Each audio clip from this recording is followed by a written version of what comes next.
ask you guys to do. Yeah, and we are in the process of getting quotes from Cassell to do a couple different things. They have not been super quick at getting back to us for that stuff, but we are in the process of requesting quotes for these Okay. different add-ons that can help us. Thank you for that, and I'm sorry I didn't mean to keep going, but that's what I had. I just wanted to ask about those negative balances. I appreciate it. Thank you so much, Mayor. Yeah, thank you, Councilor Paulson. We're going to stop the working session and adjourn it at this point in time at 3:59 PM. We'll continue to have another working session moving forward. We're going to start the city council meeting a little bit later because we need to take 5-minute breaks. So please be patient. Bill, we'll start a little bit late, but we'll get going. Pam has an iron she has to take care of, and then we'll, when she gets back, we'll have start the council meeting. So thank you, everybody.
Okay, everyone, all the councilors are present that'll be here.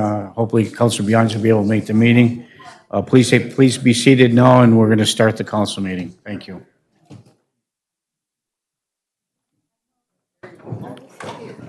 Are you ready? Okay, go. Good evening, everyone, and welcome to the Virginia City Council Chambers. This is a regularly scheduled city council meeting. We'll call this meeting to order. Today's date is Tuesday, July 28th, 2026. The time is 4:05 p.m. We are going to move things around on the agenda to accommodate some of our department heads who have other commitments, and so we'll be deviating from the regular course of agenda, so please be patient with us as we move forward. Pam, would you please take the roll call? Johnson? Here. Motley? Here. Paulson? Present. Beyondich? Absent. Absent. Bachschnider? Here. Skelko? Here. Cuffey? Here, would everyone please stand and join me in the Pledge of Allegiance? I pledge allegiance to the flag of the United States of America and to the republic for which it stands, one nation, under God, indivisible, with liberty and justice for all. Okay. Well, thank you. We're going to forego the public forum just for a moment, and also the consent agenda, except for item 5.3 is related to the fire EMS. Assistant Chief Jonas has another commitment, and so if we look at 5.3 under the consent agenda, it is to approve the travel request for Stephanie Smith, the Virginia Fire Department, to attend the Minnesota State Fire Marshals Conference in Shoreview, Minnesota, September 15th through 16th at a cost of $509. Does any councilor have any questions or comments about that particular item on the agenda? Councilor Bachschnider. Thank you. Is this a requirement based on the job description and a required training? It's within the job description, part of our duties and responsibilities. Assistant Chief Jonason, could you answer Councilor Bachschnider's question, please? In a nutshell, yes. Continuing education, plan review for fire alarms, fire alarm systems, testing and maintenance, inspection of fire alarms. Goes over code updates pertaining to the Minnesota Fire Code, International Fire Code. Community resource reduction updates, new technologies, new systems that they're using for that. Identifying risk in occupancies, residential and like high-rise occupancies, similar to Alice Nettle, Columbia, Rochelieu apartments. So I would say, yeah, it's. Perfect, thank you. And I asked that for this one, and I will be for all the other ones as well, just because we are in our spending freeze, which includes travel unless it's required for public safety. So thank you. Sure, thank you. And we'll take the consent items as we move forward and ask questions about that. But we'll move to two more items for the fire department under discussion. Items 8.2 is the fire department request for purchase to approve the purchase of leather radio holsters from Rogers Two-Way Radio at a cost of $2,378.25. Could you give us a quick synopsis of the need for this, Assistant Chief Jonason? Yeah, with the purchase of our new radios, our current leather holsters do not fit our radios, so we have no way to carry them other than the cheap plastic clip that comes with them. It makes it difficult to carry your radios when you have turnout or structural firefighting gear on, and the leather holster also does provide added protection because as we're going through buildings or car crashes, the radios get banged around. So, and actually, the price that was quoted was from Aspen Mills, not Rogers. From where? Aspen Mills. Aspen Mills? Yeah. You. I will move approval of the purchase. Councilor Johnson moves to approve the purchase under discussion 8.2A, the purchase of other radio holders from Aspen Mills for the two-way radios for the fire department at a cost of $2,378.25. Is there support? Support for discussion. Support by Councilor Bachschnider for discussion. Further discussion, Councilor Bachschnider. Thank you, and thank you for providing as well the budget allocation balance left. So this will leave that budget line remaining at about $10,000 for the remainder of the year. Does that seem reasonable for the remainder of the year? Unfortunately, yes, because I'm not expecting a massive influx of new employees. Okay, thank you. Yeah, thank you, Counselor Bachschnider. Any other questions under discussion under this item? Hearing no other further discussion, all those in favor signify by saying aye. Aye. Aye, opposed. Motion carries. Item 8.2B, approve the purchase of 5 cots from Stryker Power Cots at a cost of $165,731.30. Assistant Chief Jonason. Okay, don't let the sticker shock hit you. We are going to be receiving $154,053.81 from the state as part of the ambulance aid package that was that came out of the legislature a couple years ago. And of that remaining money, $6,227.10 will be saved. We're working with the Stryker rep. They're going to place our preventive maintenance contract on hold for 1 year since these new cots will have a 1-year warranty. So we won't have to pay the cot portion of that contract for this year. And then the remaining $5,460, if I remember off the top of my head. I lost my Post-it. Yeah. I plan to pull from medical direction. Right now, we haven't spent any money on medical direction. We do have a medical director, as we're obligated to. They are currently updating our guidelines and protocols, and I was told that they're not going to charge us until that's done, and I don't see any way that's going to be done before the end of the year. So we do have a little bit of room that I can pull that money out of to pay for the remainder of the cot. Okay, Counsel?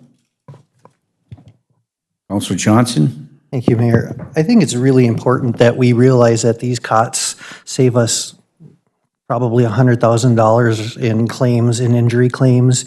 They are power cots. You put a person 200, 300, 400 pounds on them, and you push a button, and they move them. This is not a luxury. This is a necessity when it comes to employee safety. It's a necessity when it comes to proper upkeep. The worst thing that could happen is have one of those Stryker cots break as someone's loading or unloading into the ambulance at the site. That we are not having discussion about the practicality of needing these and what it does for our employee safety as well as our citizen safety kind of frustrates me. This should be an absolute automatic, no discussion approval for the safety of us, for the safety of our staff, for everybody who utilizes the ambulances. So I will be fully supporting this. Okay, The current age of our cot, our oldest cot is a 2010 model. Our newest cot is a 2016 model. okay. Manufacturer's recommendations are to cycle them out at 10 years. Our oldest cots, they've actually been scavenging parts from other cots because they no longer make parts to replace that vintage, if you will. Okay, thank you. Counselor Motley? Thank you, Chief, for telling us where the money was going to come in order to purchase these. And I would have to agree with Counselor Johnson. Yeah, we need them. And they are cool to see. And they do work really well. Working in the hospital for 17 years, I got to see you guys bringing in people nonstop continuously. So I will move to support the purchase of these. Okay, Counsel Motley moves to approve the purchase based upon the financial issues that was discussed by Assistant Chief Jonason. Is there support? Support. Support by Counselor Johnson. Is there further discussion? Counselor Bachschnider? Thank you. I just want to confirm, are the grant dollars, they're designated, are they received by the city, or when do we expect to receive those dollars? I just want to make sure we don't have a cash flow problem in the meantime. So step one, I believe was back in May, the council approved to accept the ambulance aid money. Working with the Stryker rep, we're looking at about a 30 to 60 day lag because we don't pay until everything arrives and is set up. The next release for the state ambulance aid is September. So I will make sure to work with our vendor so that there is not a gap between invoice and availability of state money to be received. Okay, thank you. That was my only concern on it is the cash flow piece of it. But if you can work with the vendor on that, that would be great. Thank you. I'll do everything I can to minimize the gap. Thank you, Counselor Bachschnider. It has been moved and supported to approve these cots from Stryker Power Cots. Is there any further discussion? Hearing and seeing none, all those in favor signify by saying aye. Aye. Aye, opposed? Motion carries. Last item, and then we'll move to the regularly scheduled agenda. Discuss and approve the Minnesota Department of Health supplemental payment for the ambulance in the amount of $87,758. And Assistant Chief Jonason, could you give us a quick synopsis of what this means? I will give you a very quick synopsis. As you probably are aware, Medicaid does not fully pay for an ambulance. So essentially, through the Department of Health and Human Services, we take the top 3 payers, average it out, and then we look at the difference between that pay and what Medicaid has provided us. And then in return, we end up sending a check to Minnesota Department of Health and Human Services. This check would be for $87,758. Once they receive that, they then send us a payment of $177,935. So that $90,177 is to help bridge that gap that Medicare doesn't fund. Okay, thank you. That's a 20,000-foot overview. Counsel? So moved. Move to approve by Counselor Johnson. Is there support? Or By Counselor Motley. Is there any further discussion? Hearing and seeing none, all those in favor signify by saying aye. Aye. Aye, opposed, motion carries. Thank you, Chief. Thank you very much for accommodating me. You're Have a welcome. good night. Yep, you do the same. Counselor Motley? I apologize. Could we bump back to 5.3 just for 2 seconds? I had a real-time taxpayer just emailed Sure, me. 5.3. First of all, did we actually make a motion on that? Because I don't remember. We just jumped right down to, Yeah, we haven't made a motion to approve that. We're going to go through the consent agenda. okay, Yeah. perfect. Okay, I'll make this really quick for you. Somebody, literally, taxpayer just emailed me, why do we need a fire marshal? Before you leave, could you just give us a quick synopsis? Yeah, multiple reasons. Fire marshal is essentially in charge of what we call life safety. In the fire department, you have the operation side, that's the responding to fire calls, responding to medicals. Then you have your life safety division. They're the ones that go out and do the rent-out checks, the fire prevention. They check sprinkler plans. They approve the sprinkler plans for new occupancies or large renovations. They work with community organizations on fire prevention, whether it be young children or older organizations. She's in charge of the school fire prevention program, so every fall we go out and we do fire preventions with the kids. Community risk reduction, getting free carbon monoxide detectors out into homes, smoke detectors. She's also the overseer of the fire code, so if there's somebody has an illegal burn going on, she's the one that investigates it. And then also, instead of relying on the state fire marshal to investigate all fires, which we are mandated by state statute to do, our fire marshal is the lead investigator on our fires. Larger fires, she will work cooperatively with state and federal organizations, depending on what type of fire it is. Yeah, Okay. She's busy. There's food truck inspections. I mean, things to make sure that food truck vendors have propane a proper distance away so it doesn't turn into a bomb at a community event. Things like that. Okay, thank you. Thank you, Mayor. Yeah, thank you. Any other questions for Assistant Chief Jonason on any of these items we've discussed today? Thank you, Chief. All right, thank you. Have a good night. You too, thank you. Move to item 4 on the agenda, the public forum. This is an opportunity for anyone from the general public who would like to address the council. Please come forward. You're welcome to do so at this time. Okay, seeing none, we'll move to item 5, the consent agenda. The following items will be acted by one motion unless a council or a citizen of the City of Virginia considers the item separately. Item 5.1 is the approval and correction of the minutes of the July 14th, 2026 council meeting. Item 5.1B is the July 14th, 2026 special meeting. And 5.1C, the June 29th, 2026 special meeting. Item 5.2 is approve pay estimate number 7 to KGM Construction in the amount of $172,715.89 for the 2023 street and infrastructure project.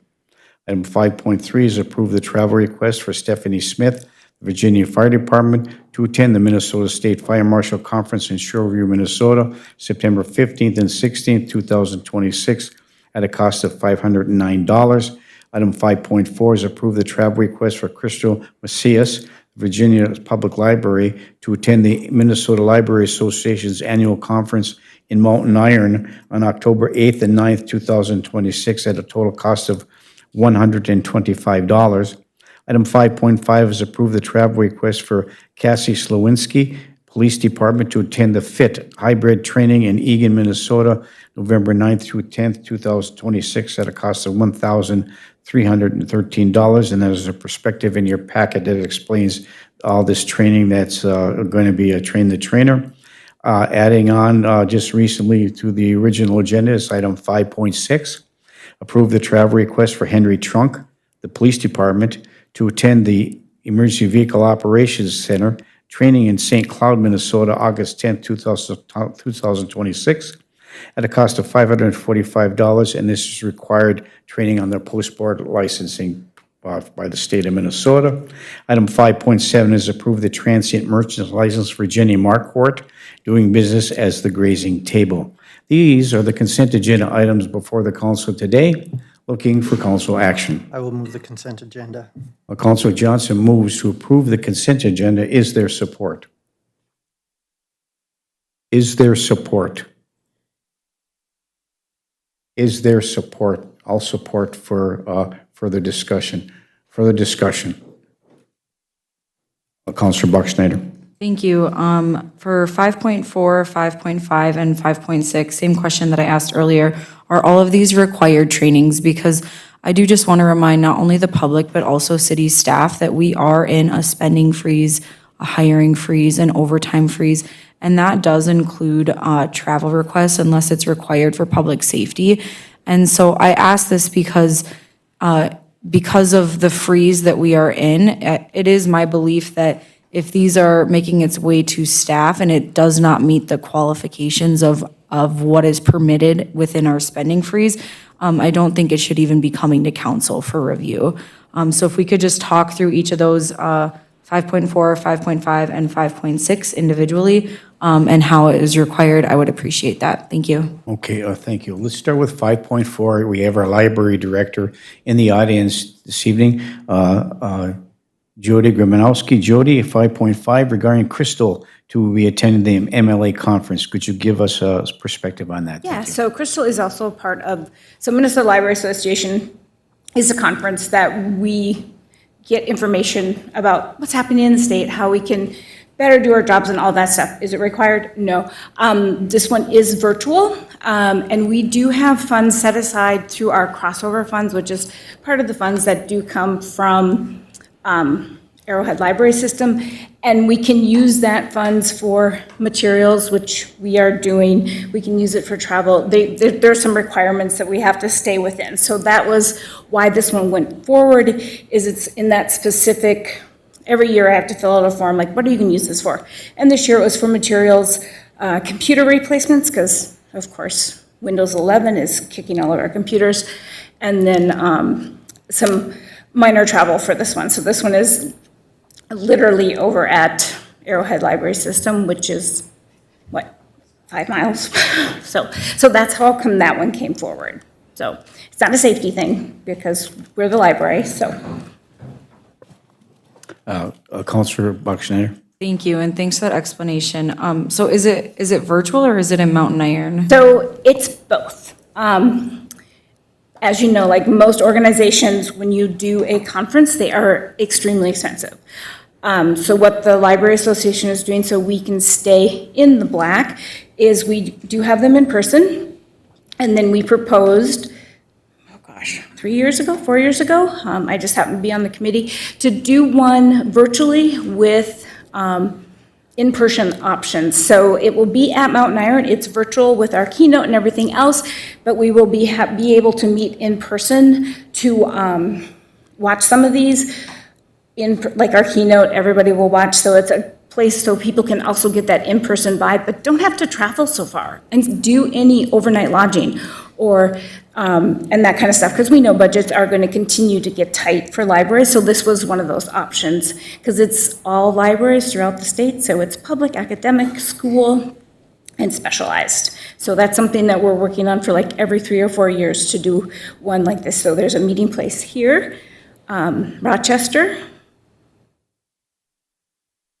northwest part of the state, and then we're confirming 2 others, so, yeah. Thank you, Jody, appreciate it very much.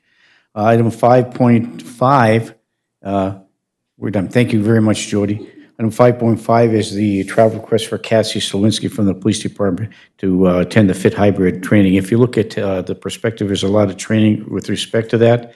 I do not know if it's required in fact, I know it's not required training under the Minnesota Post Board rules. The officers are required to attend certain kinds of training. This FIT training involves, if you look at the prospectus, it's use of force training, handcuffing techniques, passive arrest techniques, and all those kind of things. They do get that training on an annual basis through defensive tactics. That's being taught by us internally, our defensive tactics instructor. So I can't speak to whether that's going to be required or not. I don't think under the post rules it is, but I can speak to item 5.6 with respect to the police department to attend the EVOC training in St. Cloud. That is required to maintain your Minnesota Post Board license, and you're required to attend that periodically in order to maintain your license. Councilor Johnson. Mayor, I will continue to contend that the freezes are very arbitrary, and it allows for blame on staff when they bring things forward instead of the council having to make the decision every time. I think everything should come to us, and we should be the ones in charge of those freezes. I have to believe that anything that comes to us because of that, the staff are well aware of what's expected, are necessary, whether they are mandated by licensing or things that will help keep us safe. I think that's decisions we need to be making and not our staff. I think that the continuing education that is needed helps keep our city safe, whether it's Public Works, the library staff. Technology changes every day, all day long, and sending one staff over to Mountain Iron to build relationships and to learn at a cost of $125 should be an easy yes. I just, the amount of time that we are spending, staff's time wasting with all of these decisions that they need to be making. We were elected. We are the people who are in charge. We should be making those decisions every single time, not telling our staff, don't ask us. I don't think that's appropriate. I don't think that is why we were elected, and I will continue to request that the staff bring all spending requests to us so that we can say no to each and everything. That we are cutting all spending on advertising for the Iron Trail Motors Event Center is absolutely ludicrous. You cannot run any business without having advertisement. That we are worried about ads in papers or spending money on that. We are literally shooting ourselves in the foot when it comes to that building and other stuff in the city. We have a budget. I'm not aware of anything that's over at this point. The staff are diligent about what they're spending their money on because they know when they come in this room, they're going to get grilled and they're going to have multiple questions. And they don't, I can't imagine wanting to come to work and seeing that. So I will continue to argue, like I said, that these freezes are arbitrary and they take responsibility away from the elected officials and force our staff to make decisions, knowing that at some point the decision's going to be made and it's going to upset somebody and they're going to be called on the carpet in this room going, how come we didn't buy this? How come we didn't spend this? And there will be no responsibility taken by the elected officials. Thank you. Okay, thank you, Councilor Johnson. I can attest a little bit more on this. This is a use of force issue.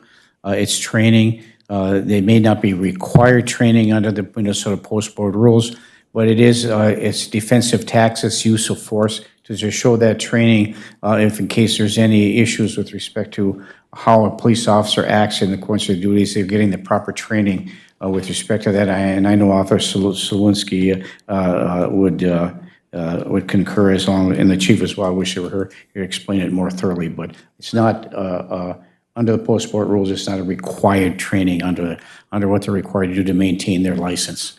Councilor Motley? With all due respect, Counselor Johnson, I disagree 100% with you. This council made a motion.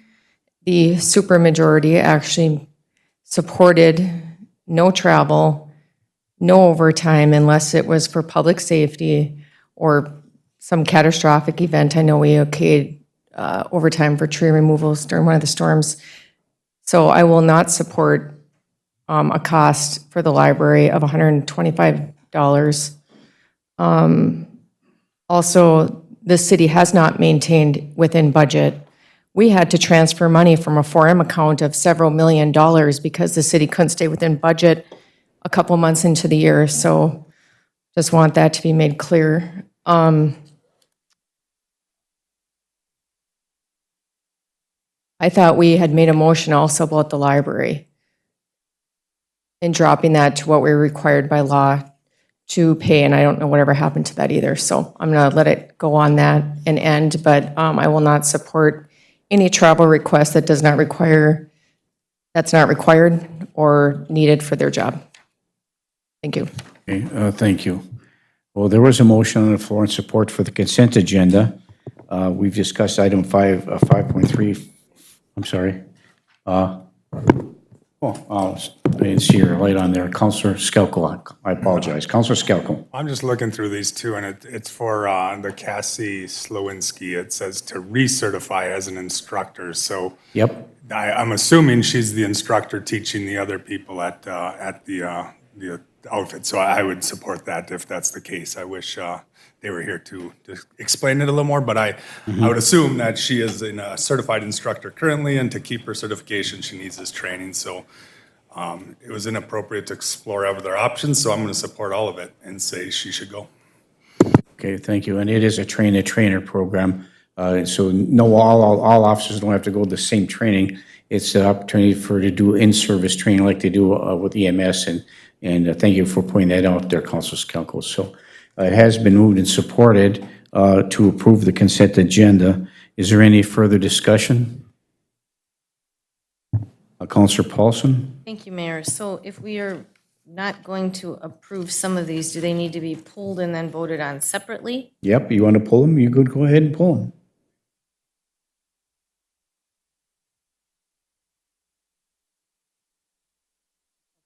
So can we clarify, is 5.3 mandatory for the job requirement?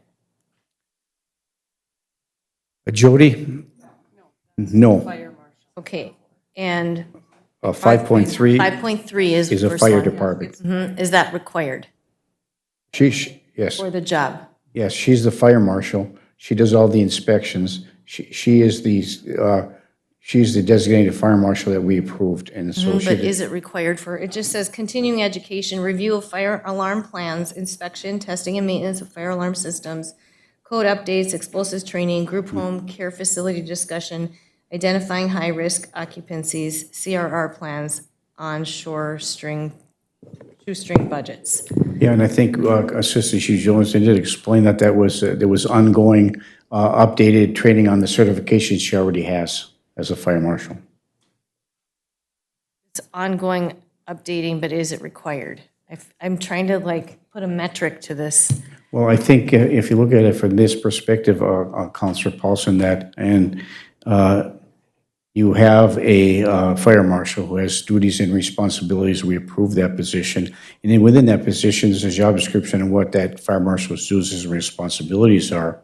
In accordance with the duties and responsibilities, this training updates and upgrades the responsibilities that the individual has, changes in the statutory requirements, changes in fire alarm systems, the knock boxes and all those kind of things. Is it required, I suppose, to maintain her status as a fire marshal? I believe it is. And I think that's what Assistant Chief Jones said it indicated. I guess that's what I couldn't hear, if that was required. What did he say it is required? It was part of her continuing education. Okay. I'm trying to, like Counselor Johnson, I don't want to be arbitrary. I'm trying to put a metric to this. Understandably And the so. metric would be, is it a Sure. requirement? So I Understandably so. appreciate that. Okay, thank you. Sure. Thank you, Counselor Paulson. Counselor Skelko? Yeah, again, here, we're talking about $1,000. We should be talking about $4 million. So we've decided that it's a crucial piece of the city. So now we can't just deny these people for ongoing trainings, and we're just going backwards then. So if we're all in, we're all in, and let's just move forward and say yes. Okay, thank you. Counselor Skelko, it has been moved and supported. Do you have information, if it's okay? Yes, please, Britt. Chief Mattson did text me to say that, yes, this is required in order for Cassie Slowinski to keep instructing the existing staff. The other FTO instructor, which is Max Olson, will have to attend later this year so he can continue to train in-house. So, okay, thank you. Okay, one more time. It has been moved and supported for the entire consent agenda unless somebody wants to make a motion to pull one for separate. So the motion on the floor, is there support? Is there any further discussion? Counselor Motley. I'll just make a motion to pull 5.4, if we could vote for that separately. Okay, Counselor Motley has requested to pull 5.4 for additional discussion. All those in favor of approving item 5.1, 2, 4, 5, 6, and 7 signify by saying aye. Aye. Aye, opposed? Motion carries. 5.4, Counselor Motley. Is this mandatory? She said no. Okay, thank you. Any other discussion under 5.4? All those in favor of approving 5.4 signify by saying aye. Aye. Aye, opposed? No. Roll call, please, Pam. Johnson, Aye. Motley, No. Paulson, Beyondich, Aye. Bachschnider, No. Skelko, Aye. Cuffey. Aye. Motion passes 5-2. Thank you. Okay, item 6, appearances. Thank you. Under 6.1, Matt Reed, SCH, our engineer of record, to discuss the 6th Avenue West and 7th Street North reconstruction bids. And item 6.1A, potentially adopt the resolution toward the bid of KGM in the amount of $217,414.65. Thank you for your patience, Matt, and good evening. Good evening, everyone. We opened bids for that project, and all the information, I believe, is in your packet. I don't know if Jenny had anything that she wanted to add or if Brandon's here from Pohaki, if you guys want to talk about anything, but that's what the bids were. We got, 3-4 bids, I think, and KGM was the low, so. Okay, very good. Thank you. Jenny? Thank you, Mayor. The bids did come in over what we were awarded per grant funding to pay for this project. We are exploring other grant opportunities to make up that difference. It's about a $50,000 difference. We're also looking at, some possible business subsidy that may be requested to help absorb that, and we're looking at maybe some private equity as well. If this is approved, it would be up to the $167,000 that was awarded to the city. So we would have to work out a plan with the adjacent property owner on how the additional funds would get paid for. Okay, thank you. I will move the resolution. Okay, Counselor Johnson approves to adopt the resolution under 6.1A to award the bid to KGM in the amount of $217,414.65 with the knowledge that we have a gap. Is there support? Is there support? Support for discussion. Support by Counselor Beyondich for discussion. Further discussion, Counselor Beyondich. You're looking for gap funding for that? Correct. Jenny? If that does not come through, where would? The adjacent property owner would likely have to absorb those costs. And plans would have to change. There could be some adjustments to those plans on the private side of things to accommodate for that. But if we're not able to figure out another alternative, then that's where those funds would have to come from. And we've been working on that process. So you have a plan B if? We're working on the Plan B, yes. The city would be responsible for $167,000, of which is a grant that was awarded by the IRRB for this project. We would have the money for this. For that portion, yes. Yeah, we have 167,000 some dollars from the grant, and then the bid itself is $217,414, so that's the difference of the gap. First Counselor Motley, and then over to Counselor Johnson. Counselor Motley. No, I'm sorry. Okay. Counselor Johnson. Thank you, Mayor. We have a business owner who is sinking hundreds of thousands of dollars of his own investment and people into the city, chose to keep a lumber company open despite having significant cheaper competition on the other side of town, is working with staff as we speak to make sure that what needs to get done is getting done. Many times in this room, it's said we're very supportive of business and we want small business to continue. But when someone comes and asks us for help, it takes months to approve something that should be an absolute, again, should just happen. As I'm sitting here over the last several years, we are creating a self-fulfilling prophecy of the city of Virginia failing. It is happening more regularly at more meetings. We are cutting ourselves off. We're going to have a discussion at some point. I'm going to bring it up now because it's very relevant. The first major snowstorm we have of the year, we may not be able to get out of our driveway or out of garages because there's not enough bodies to plow. Physically, there are not enough human beings to occupy plows, to plow alleys and major intersections and streets. I have been talking to some of the union people, and Jim mentioned this again at our Streets and Alley Committee, that we may need to pull garbage collectors in order to just get basic plowing done. As we witnessed after the last major storm, Public Works and Parks and Rec started at opposite ends of the town, and it still took them a week or 2 weeks to get all of this necessity stuff done. They're still cleaning up. Mayor, I have a point of order. This is, excuse me, Just one moment. Thank you, Counselor Johnson, for your patience. Yes, Has there been a motion and support for discussion? yes. there has been, yes. Okay, so I would like to call for the vote. Well, you can call for the vote, and then you can continue with the discussion, Counselor Johnson. Call for the vote. Is all those in favor signify by saying aye? Aye. Aye, opposed, motion carries. Counselor Johnson? Thank you, Mayor. Again, we are making decisions in this room based solely on numbers. We are not listening to our staff and what the ramifications will be. We are not listening to the staff saying this is what we're working on. So when it comes after the first snowstorm and people's alleys aren't plowed at 6 a.m. anymore because we don't have the staff, people are going to come in this room and are going to complain that they cannot get out of their garages because it hasn't been plowed. And we're going to have people coming in here, and they're going to approach members, elected members, and those elected members are going to come in and say, we have to fix this.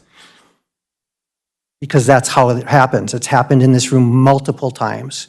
We've made decisions, somebody's not happy, they talk to the proper elected official, and all of a sudden now we have to fix it and go backwards when the staff warned us ahead of time. From now until we make some better decisions, I will be reminding this council that the decisions we're making will have negative consequences and when it snows. I'm guessing our sidewalks will not be plowed this winter at all based on the number of people. And that's if everybody's at work. It doesn't count for vacation, it doesn't count for sick time, it doesn't account for accidents, it doesn't account for breaking of our equipment. We cannot be making decisions based solely on what the dollars and cents are. It needs to be a well-rounded approach. And when we can approve a staff $125, which is a percentage of a percentage of a percentage of our overall budget, which is not even our money that we're spending. It is money that is allocated from the Arrowhead system for that specifically. It is absolutely mind-boggling. And I will continue to support our staff in what they need, as well as the other taxpayers who understand what it means to spend the money so that you get the services you want. And thank you, Mayor. I appreciate the time. Okay, thank you, Councilor Johnson. Item 7, unfinished business. Item 7.1, this is an ongoing saga, approving the Cable Commission franchise ordinance. This is a carryover from the June 23rd, 2026 meeting. Do we have any updates? Councilor Paulson. Thank you, Mayor. I don't have an update, but in the future, if any council member decides to go on a lecturing rant like that has been taking place, I will remove myself from this meeting until we have some decorum, because I am not sitting here to be lectured. Well, thank you, Councilor Paulson. Anything else? Anything else? So the motion under 7.1, we'll go back to 7.1, approve the Cable Commission franchise ordinance from 6/23/26. Brian, do we have any update on ordinance, or Britt, do we have anything that's changed that we were asking for some additional information? I've received no additional information, Mayor. Okay, thank you. Britt, have you received anything more with respect to this? Okay, Council? Johnson, Councilor Johnson. Thank you, Mayor. Is there any negative to us not approving an ordinance change? Mr. Lindsay? Thank you, Mayor. Eventually, we'll have to get this agreement updated and the ordinance that goes along with it updated. But as far as an immediate effect now, if the council took no action and waited for some additional information, I don't believe there'd be any negative impact. Thank you. I'll move to table until we have additional information. Support. Councilor Johnson moves to table with the support from Councilor Bachschnider. All those in favor signify by saying aye. Aye. Aye. Opposed? Motion carries. Thank you. Item 8, 8.1, discussion items, adopt financial resolution number 26-014, the schedule of bills. Council? Councilor Bachschnider? Councilor Bachschnider moves to approve the schedule of bills. Is there support? Support. Support by Councilor Motley. Is there any further discussion? Seeing as you made the motion, first Councilor Bachschnider, and then over to Councilor Paulson. Councilor Bachschnider. Thank you, Mayor, and thank you again, Megan, for responding to the questions that I had. I sent, I don't know, probably 20-ish or so questions, but the ones that I just wanted to call out for the community to know is there was a bill from NTS, professional services for pro hockey, and that is being reimbursed with an IRRR grant to the city. We did have bills with Great Northern Publishing and Range Broadcasting Incorporated, and both were for event center advertising, and staff said that these should be the last of those invoices. We had one from Short Elliott Hendrickson Incorporated for engineering services for pro hockey, and Coca-Cola, which are being reimbursed through the grant. And then we also are seeing our local sales tax to the 4M fund so our local sales tax being transferred to the 4M fund, which is our investment account. We had a resolution passed, Resolution 26-076, to do this monthly, which means we don't have to pass a resolution every single time it comes along. So one question I do have as a follow-up for staff is what is the communication plan to the council and the public so we are aware of when these transfers are made? And then my final thing is our credit card payment was around $17,000 this month. I had emailed Megan this, I think late last night or early this morning, asking for that. And so I'm wondering if at the next city council meeting, we can review our credit card policy and make sure that if we want to make any adjustments to that. So, yeah, those were my two final questions then is for the local sales tax to the 4M fund, what's the communication plan? And then can we review the credit card policy at our next meeting? Thank you. Okay, thank you. Megan? Sure. Would the council like me to email you when we receive those funds and then subsequently transfer them in the amount? Councilor Boxleiter? Thank you. And I'm thinking just with kind of the close eye that we have from the community currently on the 4M, local sales tax to the 4M fund, I'm trying to think of how can we more broadly communicate not only to the council, but also to the public that we are investing these dollars like we said we were going to. And so I don't know if, I get we don't need a resolution every time we do it, but maybe just a statement at a council meeting that this includes the transfer too, right? Like, I think emailing us would be nice so we can see the receipt of that, but then making sure that we're also communicating that at council meetings. Sure. Thank you. Okay, thank you. And just for me to clarify, we're transferring the money to the 4M account. That's all the sales tax money. And then when you pay the bond, it comes out of the 4M account and then gets paid, and the excess stays in the 4M account. Correct? Yes. Thank you. Yes, that's my understanding, Mayor, but if I may, that would be just the last month's worth. So Correct. it's not the millions of dollars that we've been talking about. No. It's just last months that we're transferring right now. Correct. Okay, thank Yeah, you. I completely understand. Yeah, thank you. Okay. Any other questions, Councilor Paulson? Thank you. I will be abstaining from the vote as my daughter is getting paid for figure skating coaching. But I did want to point out on the last motion for the KGM bid, I didn't see a resolution in here. It's just on page 35, just the recommendation, so I didn't know if did I miss the resolution? I think on page 11, I think it was out of order. 11, okay. All right, that's all. Thank you. Okay, thank you. Okay, any other discussion on the finance resolution number 26-01 for the schedule of bills? Councilor Johnson? Thank you, Mayor. I just want to, again, for the record, indicate that I think that not advertising for the Iron Trail Motors Event Center is a negative, and I think it will hurt us in the future. Okay, thank you. It has been moved and supported to approve the schedule of bills. Is there any further discussion? Hearing and seeing none, all those in favor signify by saying aye. Aye. Opposed? Motion carries. Thank you. Abstain. I'm sorry, motion carries 5-1 with one abstention. Thank you. Okay, next item on the agenda is item 8.4. That's to approve the purchase of a talk box, parentheses, privacy pod, for the library from Memova Talk Box booth at a cost of $19,390 and utilizing in-place grant funding for that. I think it would be, have some additional information about what this really is and how this is going to work for the library. So if Jody, if you'd be willing to come up and just give us a little thing about the general public on what this is and how this is going to help you provide the services at the library.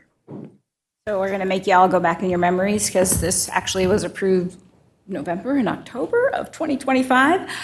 So we have noticed, and I'm sure many of you had, people are doing telehealth, but they're also doing court cases online.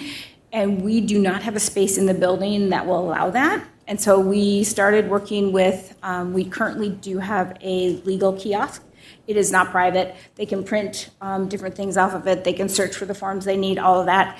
And we have had requests, of course, for like telehealth. And that's something that you also have to have pretty strong internet for that. So that was so we started writing grants for this. We got $5,000 from Essentia.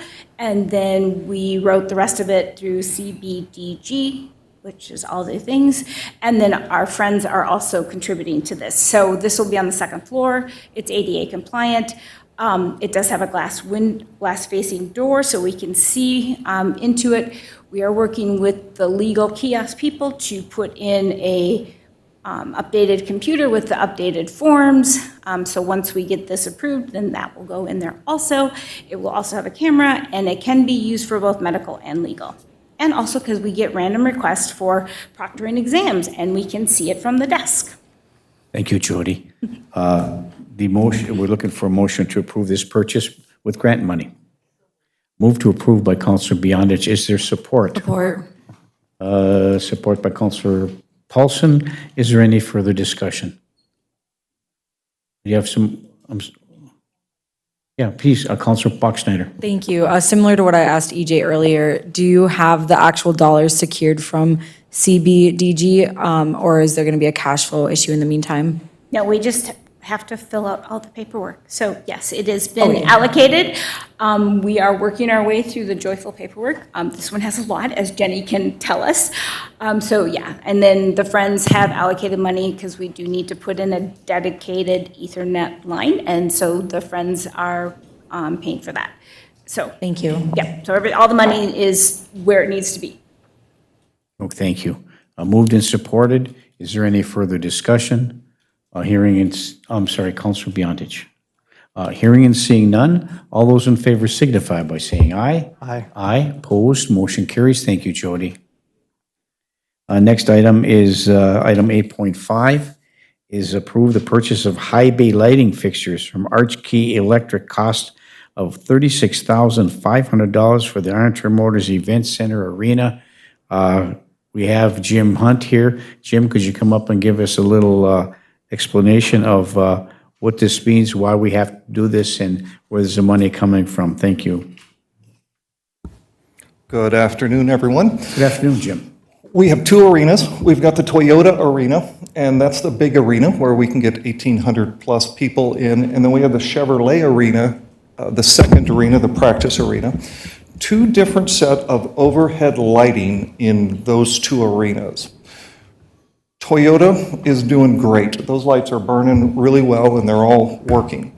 Chevrolet Arena we've lost 29 fixtures so far for direct lighting into Chevy and onto the ice. There's 55 total lights in that room, and we're looking to replace all of those so we can continue the hockey with the expectation of what we've laid down the past 5 years. Okay, two questions, if I may. Do we know what the cause is? Is just they're burning out because of end of life? Or is there an issue with respect to the electrical structure that's within that arena? There is no particular problem with the current lights. They each have over 25,000 hours of use, and that's kind of a that's a conservative estimate, but they're all over 25,000 hours of use, and that's why they're starting to fail. Okay, thank you. Councilor Motley and then Councilor Johnson. Yes, thanks, Jim. So you said there was 55. Okay, the purchase order here is for 49. So in the month of March or April, we were approved to buy $4,000 worth of these lights. So we have 6 new ones, and the 49 represents all of the remaining lights in there. okay, thank you. Thank you, Mayor. Yes, thank you, Councilor Motley. Councilor Johnson, and then back over to Councilor Paulson. Councilor Johnson. Thank you, Mayor. I'm guessing this was a value-engineered cost savings when we built the building. We probably put the cheaper lights in the arena because it saved us some pennies then. So as to my earlier point, we're paying now for something that we skimped on and took a value engineer on last time. So thanks for coming in today, Jim. I will move that we approve the purchase. Okay, Counselor Johnson makes a motion to approve the purchase of the high bay lighting fixtures from Arch Key Electric at the cost of $36,500 for the Iron Turn Motors Chevy Arena. Is there support for that? I'll support for one question. Support by Counselor Skelko for one question. Seeing as you made the second question by Counselor Skelko, and then over to Counselor Paulson. Counselor Skelko. Now, the 36.5, is that part of maintenance? Would that come from the 1% sales tax? I do not know. I would look to finance to help me with that answer. Just curiosity. Justin. Seems like it, right? Okay, thanks, Sue. Okay, yeah, thank you. Counselor Paulson? Thank you, and thank you, Jim, for coming forward with this. It states on there that Archkey they were the original installer, and then they've worked with the warranty, so are these out of warranty or in warranty? The old ones are all out of warranty. Oh, because they're past the 2,500 hours? Because those warranties were 1 year for full replacement and 5 years in a mitigating format. And we're over 5 years old on Okay. all of them. Okay, all right. And then it says we're going to be using the special event expense that won't be, or the budget item that won't be expensed for special events on there.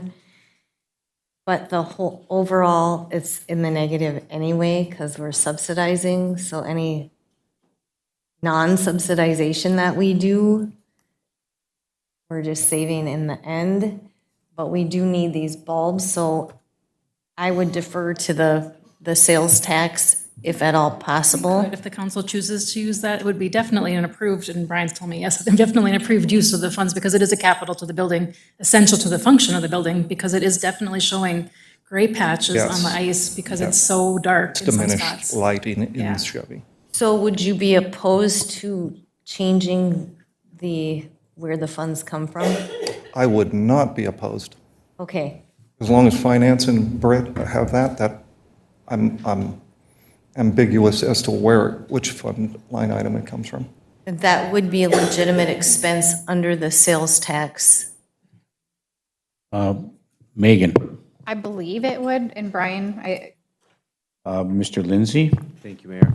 Yeah, under that, under the restrictions on those funds, one of the permitted expenditures would be for capital expenditure, so, or improvement and maintenance. And this it's a fixture. It's not like a piece of equipment. Affirmative. It's an actual fixture. Yep, they're fixtures that hang from the ceiling. They look a lot like the fluorescents that I had in high school. They look similar to this, but they're all LED. They're high efficiency. There are some adjustments we can do to the lighting on this one. We have one setting, and that's max. With this, we're also getting cages to prevent pucks and other things that may have broken a couple of those. We'll mitigate that on this next round. Okay, thank you, I appreciate that. Thank you, Mayor. Thank you, Counselor Paulson. Counselor Motley, and then over to Counselor Bachschnider. Counselor Motley. I guess for me, my understanding was you can't touch that money until the bond is paid off. And I'm looking at something that was distributed to us a while ago, and under subdivision 4, the tax imposed under subdivision 1 expires. Well, let me just go to this. Subdivision 4 under this statute that the city arranged with the city, or with the state, can you talk about that? Because I'm reading this as after payment of the allowed, okay, any funds remaining after the payment of the allowed costs due to timing of the termination under section 297A.99 shall be placed in the city's general fund, the tax imposed, wait, that's not the one I want, hold on. I disagree with the conversation in regards to us taking that money out. Let me just see here. Can you pull up the statute that you guys, Brian, secured with the state? Because my understanding, and we've discussed this, and there's been multiple different discussions and different opinions. So the city spent money they couldn't spend. All of a sudden, now we can spend money to spend on something else. Mr. Lindsay? Thank you, Mayor. I don't have it right in front of me. I can work at pulling it up. The issue that we're looking at here is a little bit different than the issue we were looking at previously. The issue we were looking at previously had more to do with backfilling those funds as opposed to appropriate expenditures in the front end. And so I'll keep looking here and I'll see if I can find it. I just am pretty sure that we can't spend the 1% sales tax on something in that building until the bond is paid off.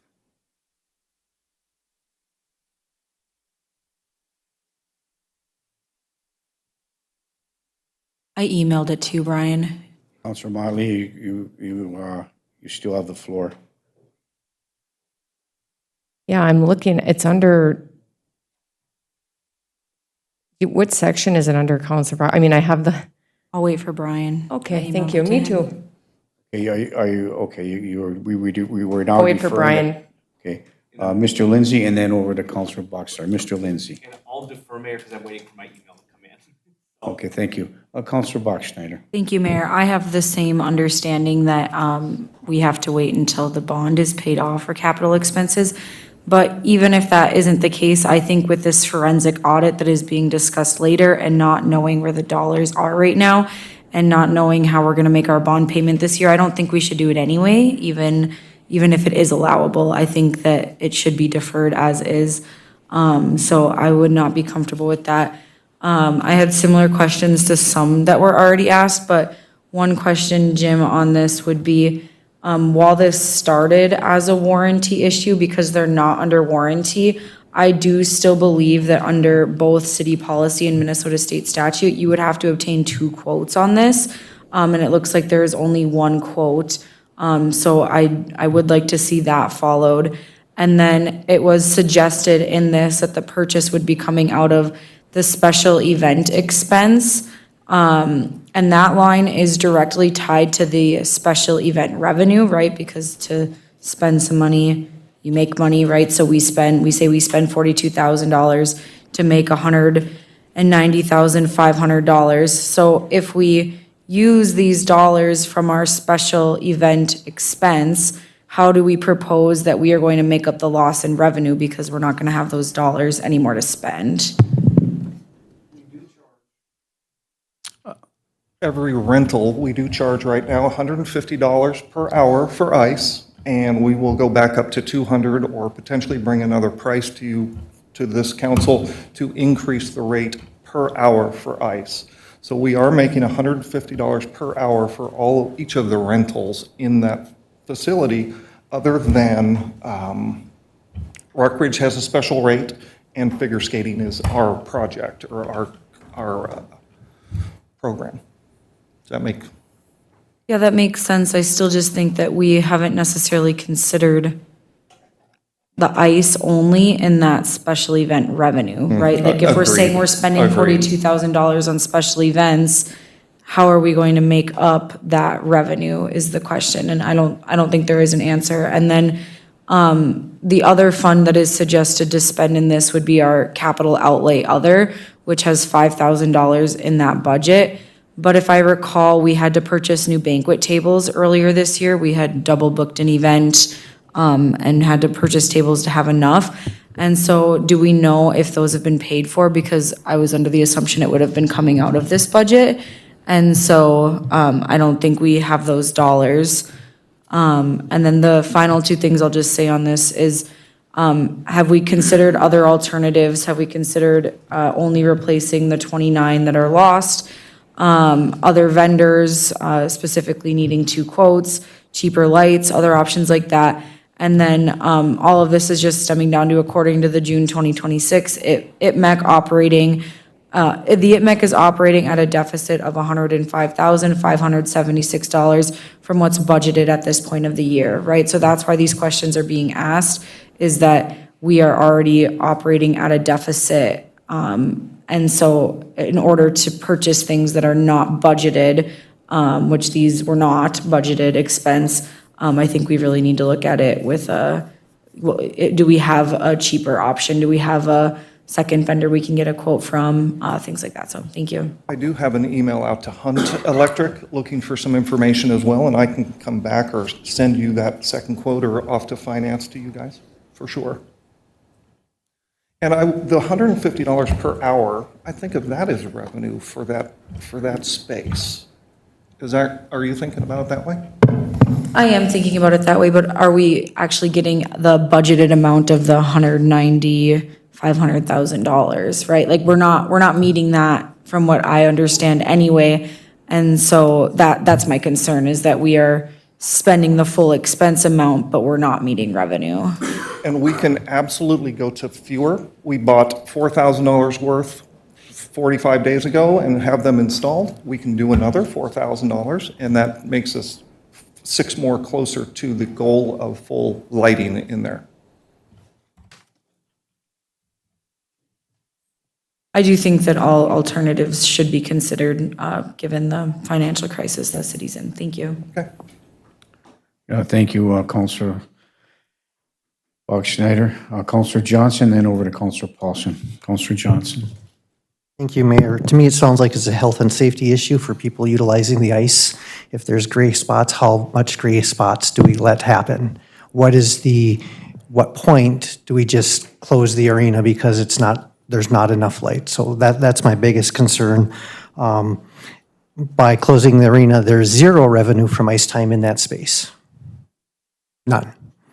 So it's also important to remember that a majority of our revenue happens when school starts in August, probably. I'm guessing ice time over there for the hockey players will start ramping up here pretty soon with all the junior hockey, all the little kids and everything. So again, we're making a decision based solely on numbers. We are not looking at the bigger picture. We are not looking at the practicality of the safety for our kids using it, our adults that are using it, and it needs to be done. And while it may not need to be done tomorrow, I'm guessing it's going to need to be done before they start playing hockey in that arena, when you start having a tournaments where they're renting the ice, where people are purchasing items, where people are spending money in our town who are coming from all over the state of Minnesota to play hockey in one of the newest arenas around. So again, we need to look at the big picture and realize that having the proper lighting in there, which we are not having issues with the proper lights in the big arena, which you pointed out at the beginning. That is correct. So we can solve this problem now. If it's a matter of staggering the purchasing, I'd be fine with that if that's the concern. What can we afford now and how do we make that happen? That's an alternative, but I think saying no and drawing this out for who knows how long is going to cost more money in the future. I will be supporting the purchase of $36,500, which again is just a percentage of the total budget. Thank you. Thank you, Counselor Johnson. Counselor Paulson? Thank you, Mayor. I guess showed Brian an email, but in light of what we're talking about here with the audit, maybe that's not the best way to move forward by taking it out of the sales tax account. Maybe that isn't the best, but Brian can enlighten us about the uses that we can do it for. But my thought process is, I do feel like if it's dark in there, that's going to be a safety issue going forward. And I do know later on in our discussion, we're going to be looking at our contingency fund, which we have not spent any money out of. So we have $150,000 left in contingency money. But I do probably agree that you need 2 quotes. But if we could maybe talk about where we could fund this, I feel like it is more of a safety issue and not just we need new lights or whatever. I feel like it's a safety issue. If you've got little kids on the ice, how do they differentiate, Jim, on the cages, how much those cages were versus just the lights themselves? Each light, including installation, is $675. I have not itemized that cage out. I itemized that one item. So we can ask about that. I don't think it'll be much, Counselor, but we can find that out and mitigate the cage. Probably for safety, it'd be better too to have the cage, but if it's a huge expense, then I would say maybe let's talk I would about believe that. it's way less than $1,000 on this, but I can come back with a Okay. specific. I appreciate that. Thank you. Thank you, Counselor Paulson. Mr. Lindsay, and then over to Pam. Mr. Lindsay? Thank you, Mayor.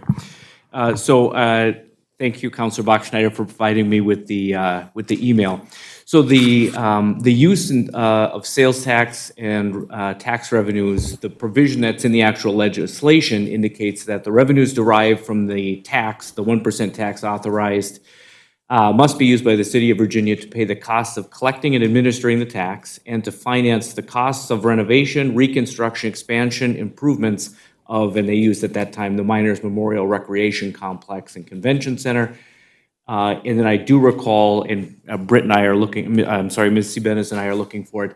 There was an opinion issued, I believe, by bond counsel, and then potentially a secondary opinion issued that so long as our bonds are current, we can establish something like a maintenance and repair account to help preserve and protect that building. But if there is still concern on the part of the council, and if it's an avenue that the council would wish to explore if it's available, there could be a contingent motion upon a final approval or authorization that the funds could be used in that manner. And that way, if it comes back that there is some issue with utilizing the sales tax money, the motion would then be failed or not passed, or it wouldn't move forward. Okay, thank you. Pam? Thank you, Mayor. I just have a question for Mr. Lindsay. So based on the two quotes, because that was my question when I first got this to approve, and because it says it's a warranty concern, so it says this started as a warranty concern, and then it said that Archkey Electric was the original installer who has worked with the warranty. So what does that mean? That means, can you explain that, Jim or Brian, or I'm not sure. Then maybe we do need another quote. Mr. Lindsay? Thank you, Mayor. Given the dollar value, a second quote is prudent under the statute, and we should either provide a second quote or a reason why a second quote can't be obtained with reasonable effort. With regard to the warranty issue, I'm not sure what the intent of that language is. It sounds like our warranties wouldn't extend as far out as we are. Maybe we had some issues at the initial, and I'm just guessing here. Maybe we had some initial issues early on that could have been if they would have developed further warranty issues. I'm just not sure about that. So we do have parts in-house that we have gotten from Archkey for free because they've gone back to the manufacturer. And we do have a series of parts that we can apply to the old ones. It is high voltage, and it's not something we dabble with. We would have to get an electrician in here to take a look at that. Okay, thank you. Okay, so we have two issues. One, where's the money coming from? There's a concern, what fund, how we're going to pay it, that kind of thing, and what's authorized under the statute, what isn't.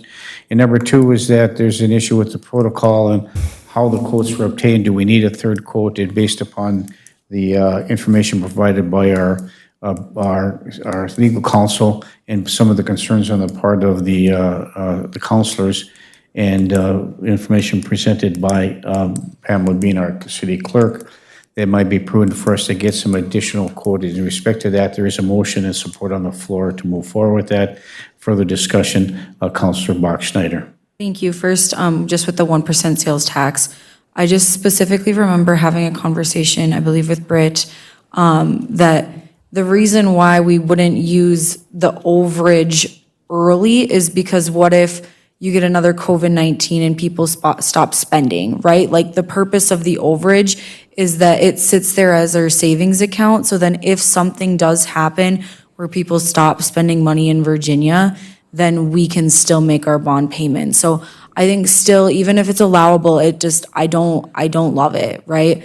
But ultimately, I do still feel like we need two quotes on this based on Minnesota state statute. So I will move to table until two quotes are obtained. Support. Councilor Bachschnider moves to table, and there's a support by Councilor Motley. All those in favor signify by saying aye. Opposed? No. Roll call, please, Pam. Motley, Yes. Paulson, Aye. Beyondich? Bachschnider? Aye. Scalco? No. Huffy? Aye. Johnson? No. Motion passes 5-2. Before we move to the next item on the agenda, Jim, I just want to say, we all know that these are needed. The question is that if, it's the urgency of the replacement of these lights that's concerning to me. So by tabling this for whatever, the second quote, how long would that take? You know, with respect to how Archkey does their work, the free stuff we're getting there, the warranty stuff they're working with, that would go away if we got a second quote that was lower. I mean, all those kind of things we have to consider, but the timeline is of concerning to me. So looking for you to give us an estimate on what the urgency of these replacement lights are. I look to the city council for direction on how we operate that building. 5 years, we've been at this for 5 years, and we operate a building that is recognized regionally and statewide of being a professionally run, first-rate regional facility. Where does that line get drawn? I don't have a lumen count as to where the safety gets mitigated, but where do we stop with that? We just had 2 projectors go out on us in the event center. The expenses were expensive, but I don't feel like we can go with 2 sections without an audio-video capacity. So where do we draw that line of allowing the business to not run as we have? I could use some direction on where is that line and how do we move that forward? Okay, thank you. I think the motion to table is to give an opportunity for another bid as quickly as we can and moving forward with that and make a decision soon. So the question for me is if, you know, within the next month or so, I mean, is it crucial or is it something that we can deal with within that, you know, median time frame? So. I do not have an educated Okay. idea on that. That's but fair. I think we could definitely go till September 1st or a little bit later if we wanted to, but where's that line? If we drop 4 more lights between now and then, did we just cross that line? And now we got to move the process. I appreciate that, your perspective on that, Jim. Thank you very much. Okay, Counselor Paulson? Thank you. I just have a point of order for clarification on that, on the tabling motion. Are we coming back after Jim gets the additional quote?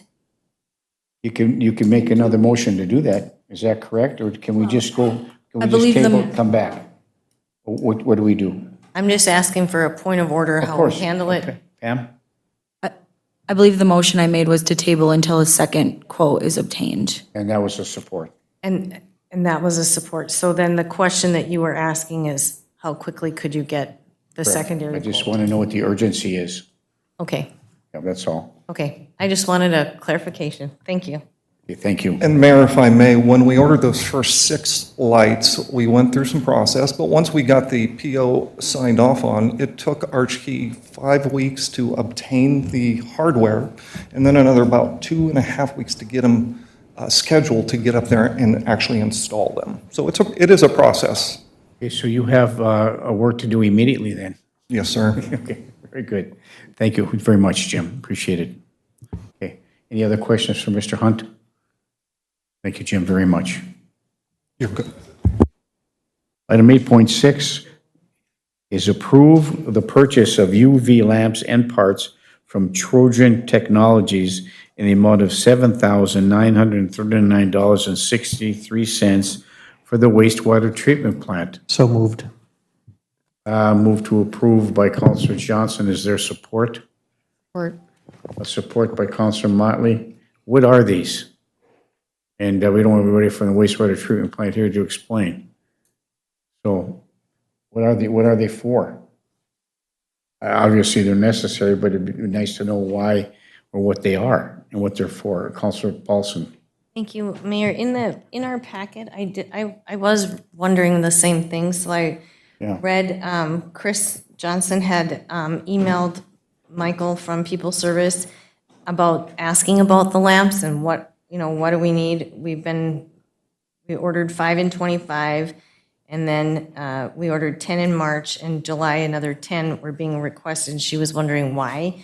And he just said the UV system has 2 banks of 40 bulbs. Going back in the records, we used to order 30 to 40 bulbs per year. We could change out large sections of the unit and keep the used bulbs. In recent years, I stopped buying so many bulbs and started using the used bulbs. We are finally out of used bulbs. We have just enough ones to replace the bulbs that are out, but we need a ballast, so I figured we would get bulbs at the same time and save on some shipping. We have to run the system until November 1st. No way of knowing exactly how many bulbs we will need until the end of disinfection season. So, but what isn't clear, Well, it's clearer than what I understood. but is it the ballast is in here as well, or is it the unit, there's 10? I don't see a ballast on here. Maybe they have that already there. I don't know. I'm fine with that. I just want, it's just the bulbs. It's just the bulbs. Just the bulbs. And then do we need, it because it isn't, it's coming, they don't have enough money in their budget, so she's asking to pull it from, use the repair maintenance equipment budget. Is there sufficient amount of money in that line item there? Megan? Yes. Okay. All right, thank you. That's all I have. Okay, thank you. Counselor Buckschneider? That was my question. Very good, thank you. So it has been moved and supported, correct? Yes. Is there any further discussion? Hearing and seeing none, all those in favor signify by saying aye. Aye. Aye, opposed, motion carries. Item 8.7, approve the maintenance agreement for the elevator at the Public Safety Center with MEI Total Elevator Solutions. So moved. Move to approve by Counselor Johnson. Is there support?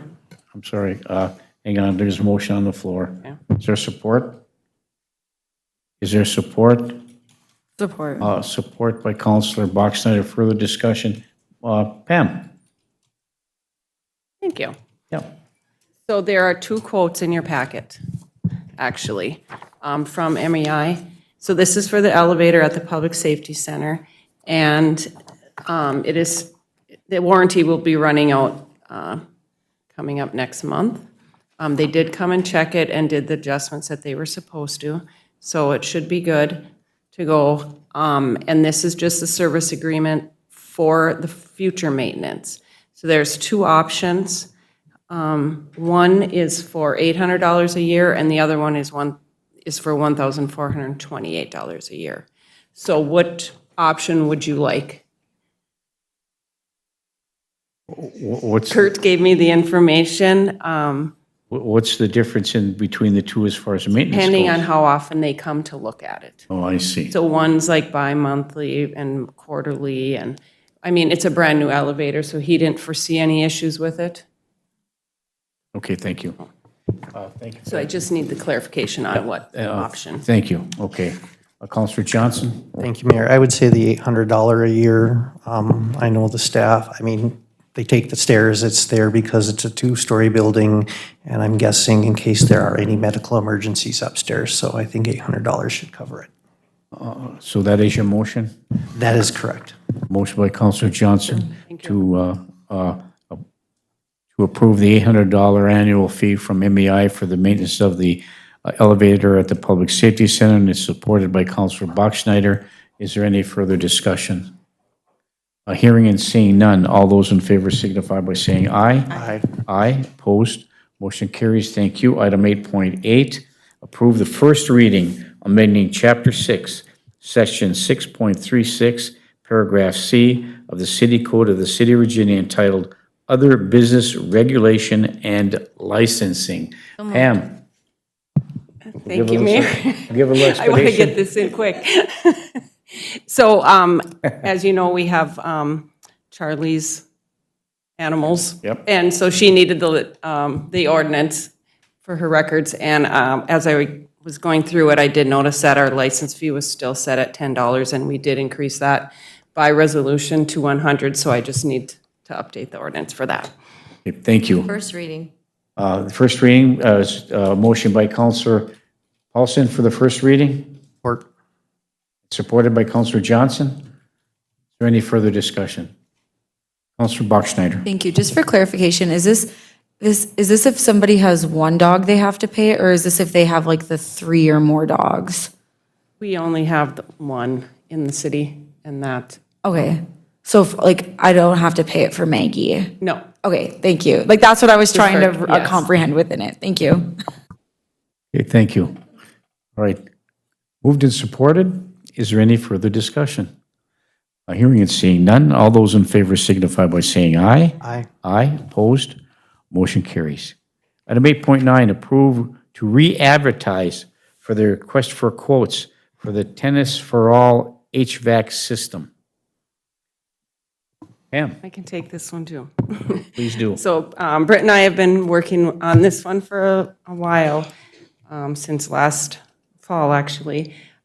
And we ran into some complications with the vendors and what was needed in the quote requirements.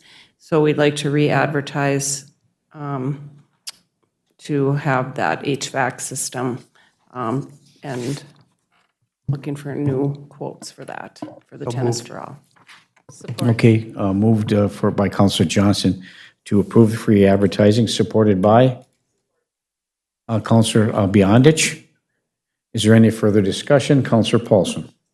Marion, thank you, Pam and Britt, for kind of going back to the drawing board on this. I know there was a little frustration about the communication and the, I guess, the process. But what I want to make sure, and I don't know, Pam, if you had a chance to weigh in on the what is needed in this proposal, because the board members might not necessarily know what was needed. They were going from the contractor from the original bid on what was needed, and there may be some additional comments, the size of the fan, the noise of the fan. And so I just want to make sure, I don't know who would, I mean, you've got everything outlined in here beautifully, but is there some official that can tell us what should be used in that building for the air circulation? This would be more for the fan portion of it.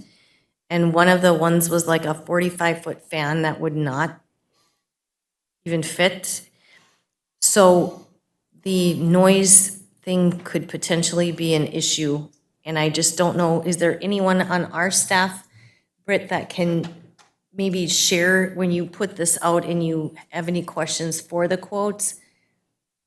Like, we need to make sure that they're getting, since they have the grant dollars, that they're getting what they need, and then that building will be, yeah, and it will be not overpowering with the noise.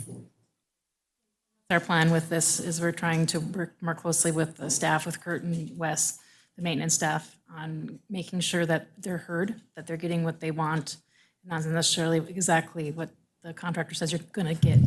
We want this instead, and that's. And I just want to make sure that that's conveyed. Yes, So that, because this is a really nice grant that they received from the IRRB, and the way that, you know, to just get them exactly what they want for that building within the confines of that grant would be amazing. But I don't know who they needed to consult, because they were going from the original quote for what was needed, or the bid for what was needed. So Britt, does it spell it out here, do you think, or do you think you want to leave that a little more?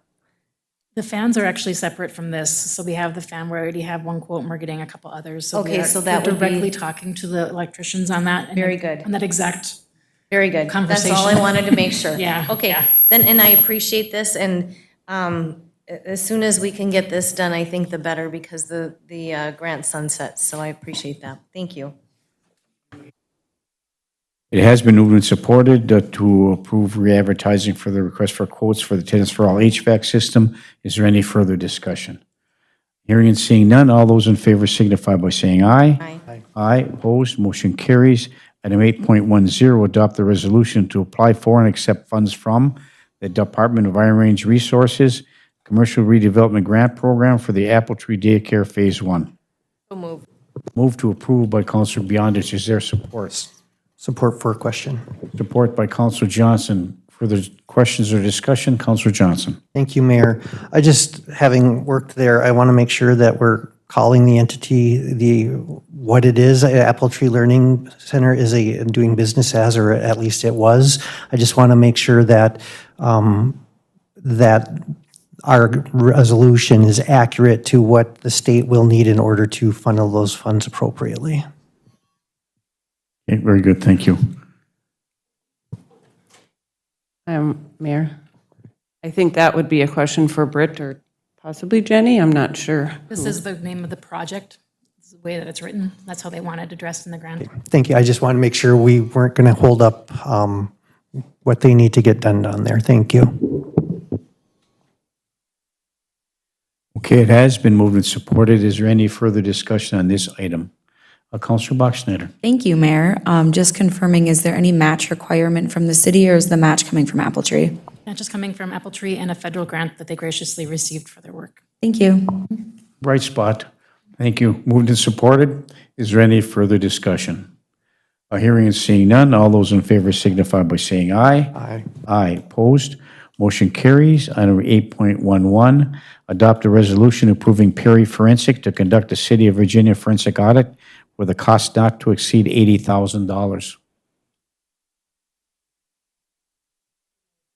Support. Move to approve by Counselor Beyondich, supported by Counselor Skalko. Is there any further discussion? Counselor Johnson. Thank you, Mayor. First, I will not be supporting this. I do not believe we have the $80,000. I also want to point out that the 4th whereas says that will be effective when ratified by both parties and will not exceed 6 months from the effective date and will not exceed $80,000 without prior approval from both parties. I'm concerned that they're going to get into this and realize that 6 months is not enough time and $80,000 is not enough money. So I don't think that we should be spending $80,000 when we've just argued over $125. Thank you. Okay, thank you, Counselor Johnson. Further discussion on my part? Okay, go ahead. You can go ahead. I'm not going to support it. And the reason I'm not going to support it is not because we don't need an audit. I think we do. And I think it's good that we're moving forward to it. And I want to thank Counselor Paulson and Counselor Boxnader for doing the interviews and vetting all the forensic audit people out of the contract. But for me is I had a discussion at the legislative level. Now, I did have a conversation with Counselor Paulson, just to be transparent, only Counselor Paulson, nobody else. Talked about the forensic audit, and because you and yourself and Counselor Boxnader were going to be part of this process, that the state of Minnesota has an auditor. And so I did some additional investigation with respect to this. And I still think, and I mentioned this before, that we should ask the state auditor to take a look at it first. And if they can't do anything, and they can't help us like they did in 2012, then we can go with the forensic audit. We've already approved to move forward with it anyway. And so the reason is there's an attorney by the name of Nora Pollock. And Nora Pollock is a long-standing, independent, seasoned attorney that advises the Senate Tax Committee on all things taxes. And it was her recommendation that instead of moving forward with the forensic auditing and paying for the costs associated with that, based upon what we're looking for, not just the sales tax, but all matters, that we should look at the process of the state of Minnesota. It's little or no cost at all, and that's part of their process and procedures. They have a process in place in which to help cities do that, and they're doing that with other cities as we speak, larger cities as well, and one of them is related to sales tax. So I would like to see us just take a look at it, make a contact with the state of Minnesota, and see if this is something that's feasible. If not, then we move over with the forensic audit. And for that reason and that reason only, I'm not going to support the motion today. So moved and supported. Is there any further discussion? Councilor Boxnader. Thank you, Mayor. Yes, so Councilor Paulson and I did, along with Joy and Pam, did have the opportunity to interview. I believe we went with 6 firms of the 12 that had submitted applications or responses to our RFP. I think we had said there was 11 at a meeting, but one company, 2 different representatives from the company had submitted. So at a quick glance, I think we were confused, but we did review all 12, interviewed 6 of them. And we believe that Perry Forensic is the best firm to go with for a lot of reasons. But I would say they specifically impressed us with their willingness to chase the rabbit down, kind of their excitement, I would say, of, he was like, this is, I can't wait to do this, right? So I just want to thank them for their time to interview, and as well as all the other companies that had submitted responses to our RFP and took the time to interview with us. I do believe that Perry Forensic is the route to go over the state. I know I said at a previous meeting that just because we were going out for RFPs does not mean that the state couldn't put in a response to our bid. That didn't stop our staff from getting in contact with the state.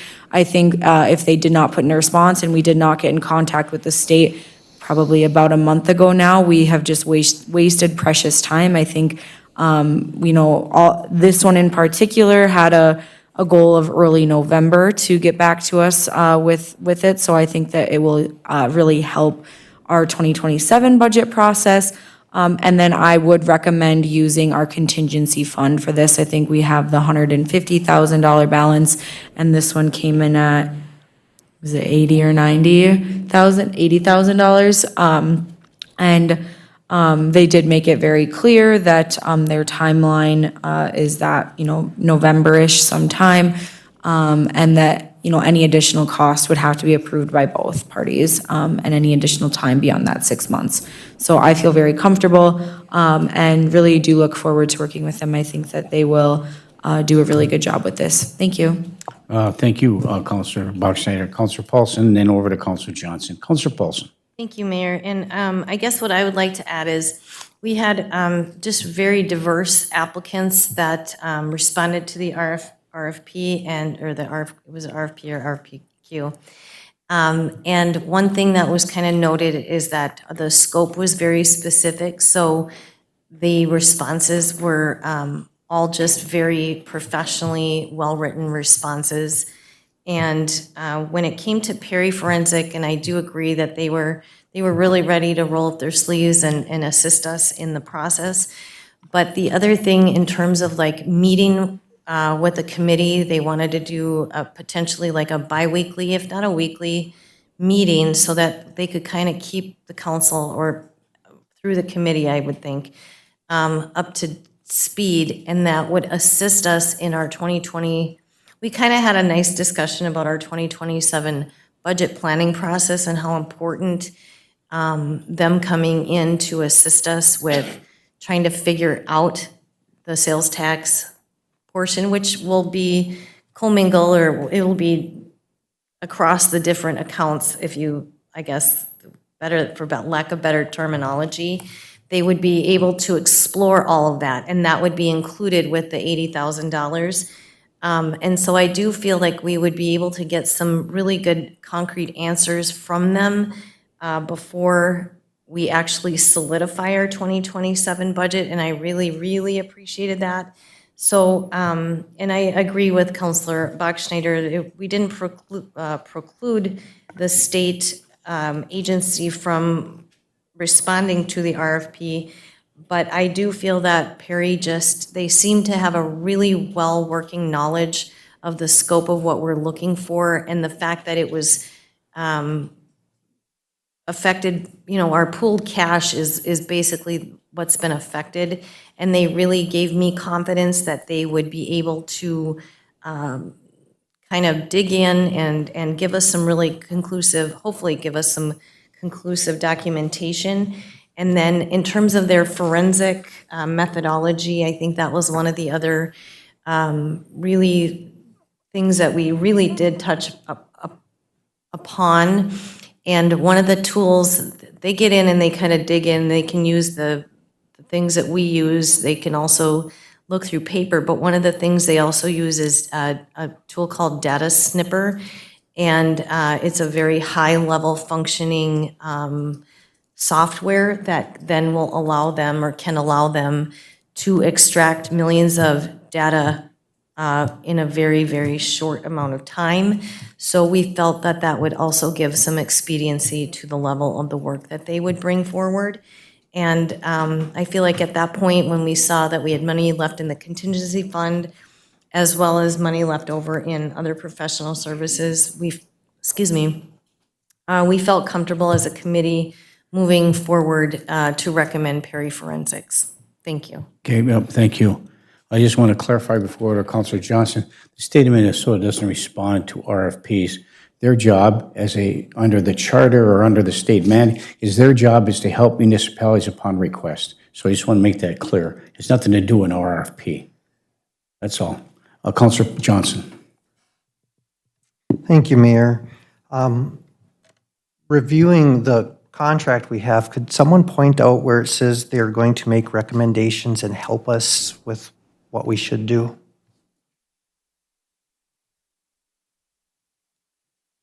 Just hang on one moment. Councilor Johnson will refer to the committee who conducted the interviews.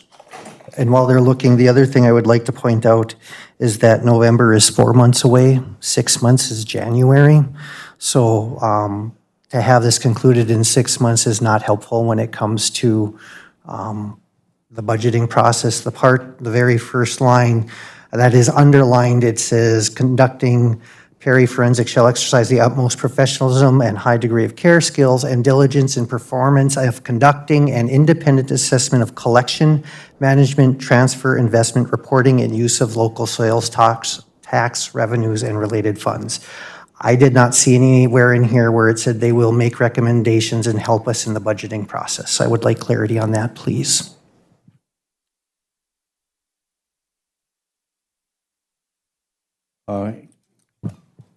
Pam. Thank you, Mayor.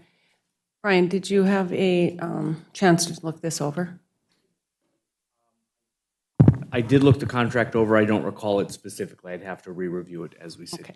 And then in response to Councilor Johnson's questions, I think they sent the contract, and if we wanted to include anything or if we saw anything that was omitted that we talked about, we could let them know and it would be included in the contract. They would add it from the email that we received. Yeah, thank you, Pam.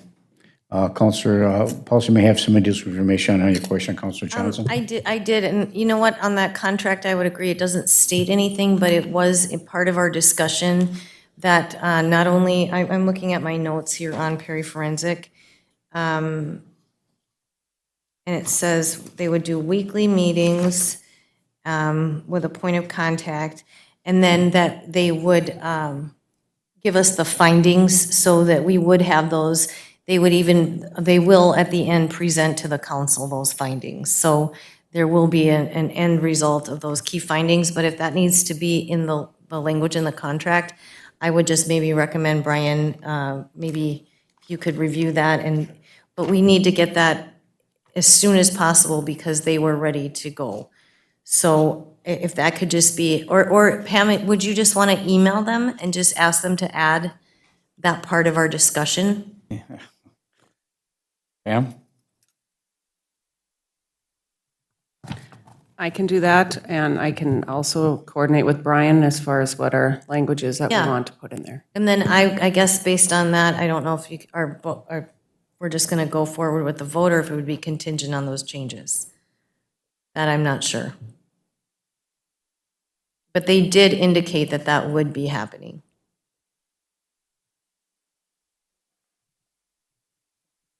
Anything further, Councilor Paulson? No, thank you, Okay, sorry. thank you. Moved and supported for the discussion. Councilor Beyondich, and then over to Councilor Boxner. Councilor Beyondich. Yeah, and we're, I would be okay with that. okay, who made the motion? Councilor, you made a motion, and your motion is to amend, and the support is to also, the amendment as well?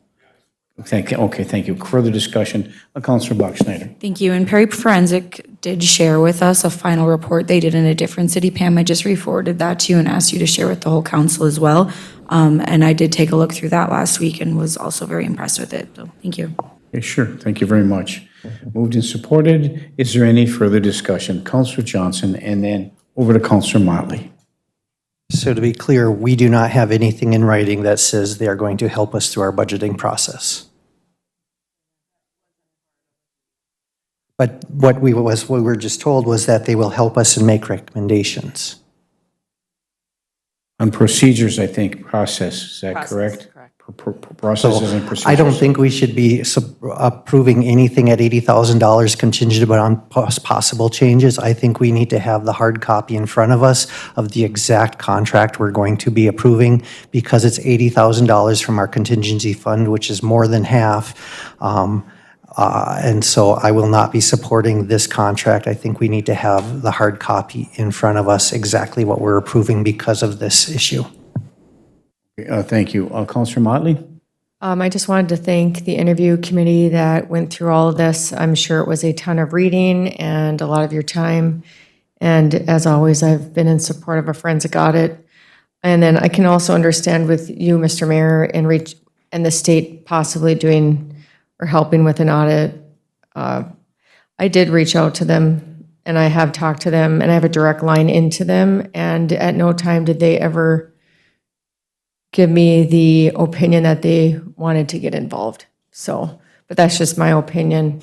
And I know other taxpayers had also reached out to the state auditor's office and gave them information. And I mean, unless something happened that I don't know about, I don't think they were interested in getting too involved at this time, but that's just my opinion. So anyway, I'll be supporting the motion. Thank you. Yeah, I know people have pipelines. I know that people have called the auditor's office, and apparently you have a direct line to them as well. But that request has to come from the elected body. It has to come from the city. And so individuals can't make those claims. There is a process moving forward, and I've had some significant discussion about this. So that's the only reason that I'm not supporting the forensic audit, because it was an option for us to explore. We chose not to. I respect that. And so there is a motion on the floor to approve. So is there any further discussion on the motion moving forward? Counselor Paulson. Yeah, I'm on the letter of engagement right now. And so just for clarification, nothing was ever stated that they would help us in our budgeting process. What I stated was their findings are going to be helpful for us moving forward in our 2027 budgeting process. So I feel like that's a very big distinction and clarification that needs to be made known.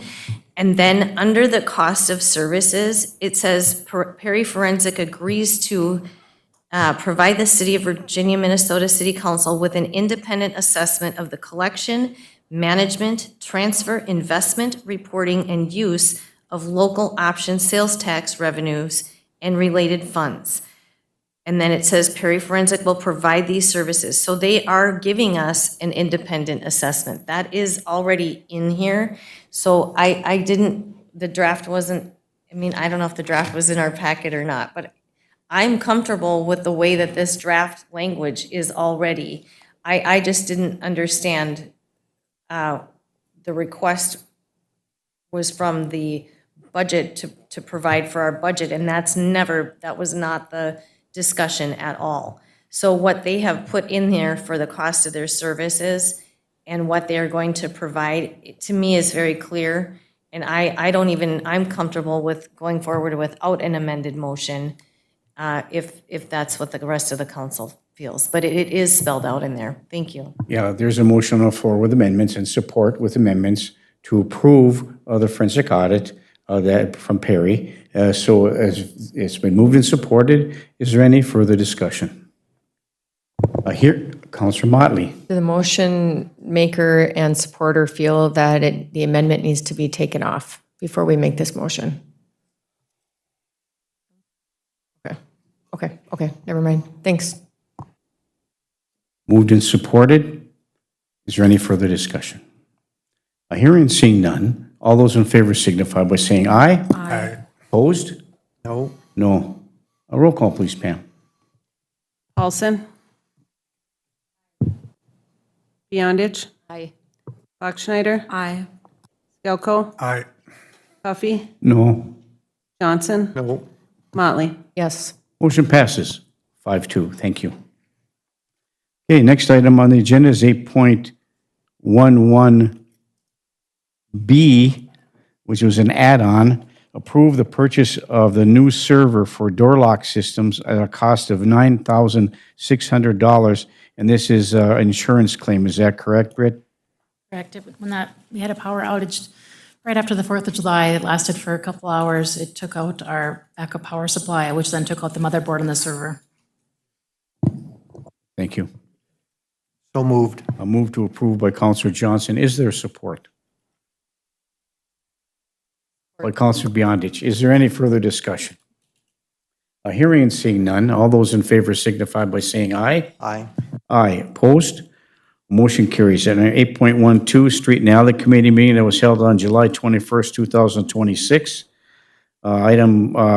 Myself and Counselor Motley and Counselor Johnson are on the Street and Alley Committee. Item 8.12A, we voted to direct staff to proceed with the preparation of plans and specification for the 6th Avenue Infrastructure Project and obtain costs for a shovel-ready project, number 1. So moved. Move to approve by Counselor Johnson. Is there support? Support. By Counselor Motley. Is there any further discussion? First, Counselor Johnson on the committee, and then over to Counselor Paulson. Counselor Johnson. Thank you, Mayor. And the purpose of getting this done is so that when the new grant cycles come up, we are ready to apply for grants. It has to be shovel-ready.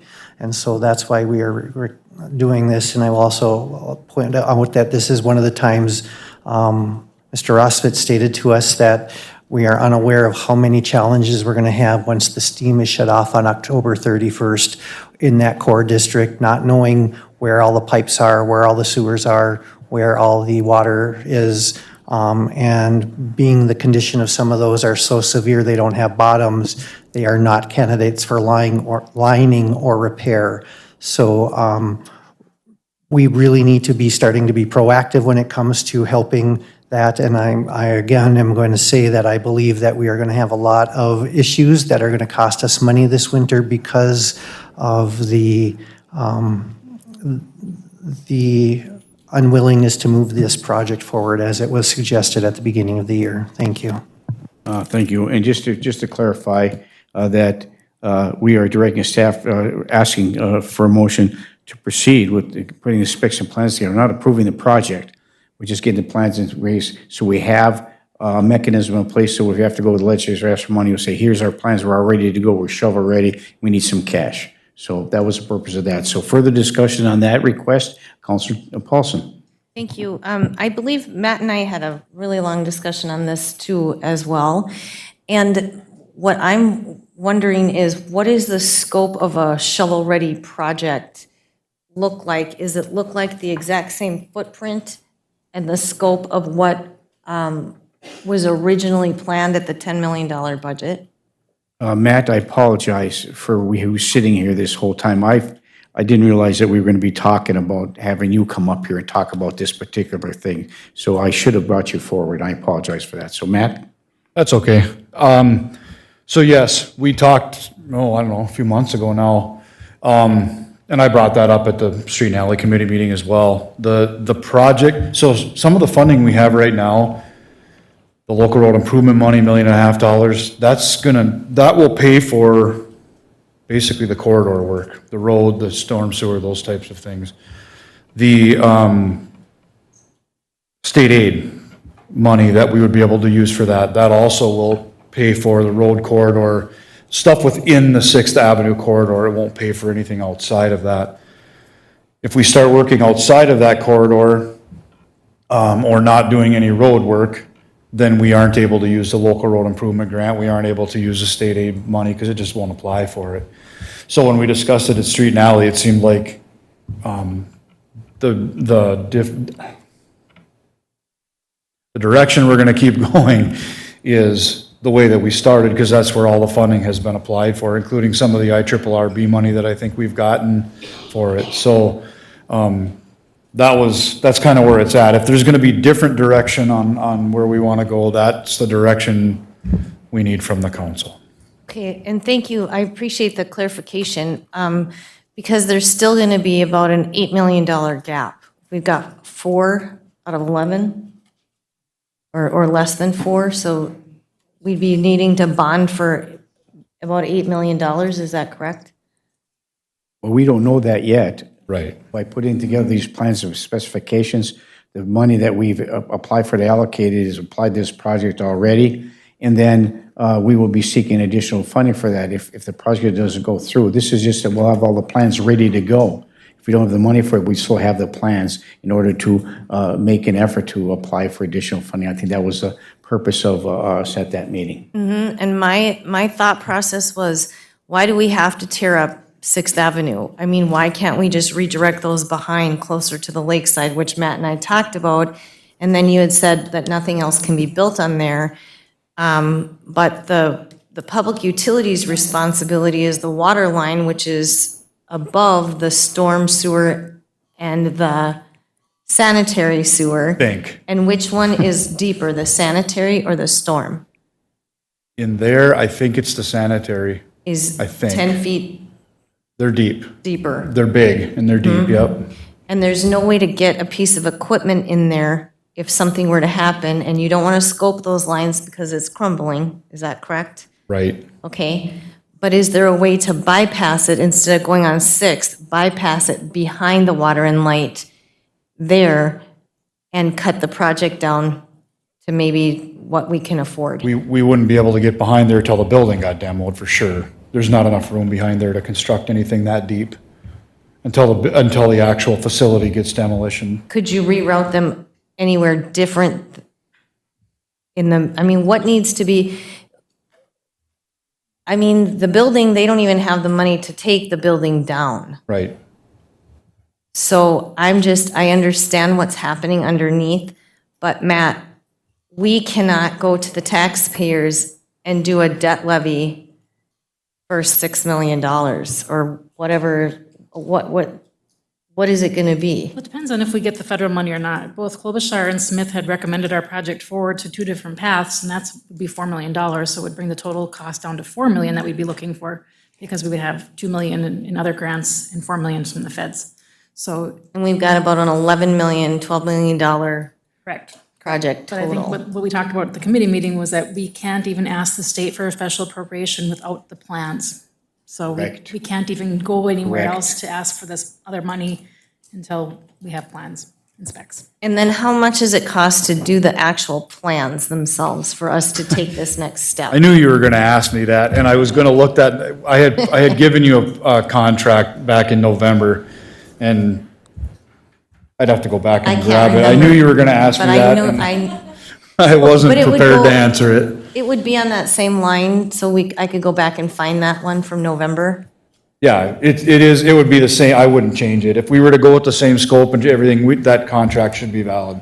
Okay, and then by us authorizing that move today, is that an expense, or are we just, is there an actual expense that, Yeah, there would be an expense because we're directing staff to proceed with the preparation of plans and specs. so 8.12, so what would that, I got it right here. Hang on. Okay. this is cost to prepare the plans, right, Matt? Yeah, right. So we've got it 30% designed, so we've got it partway there.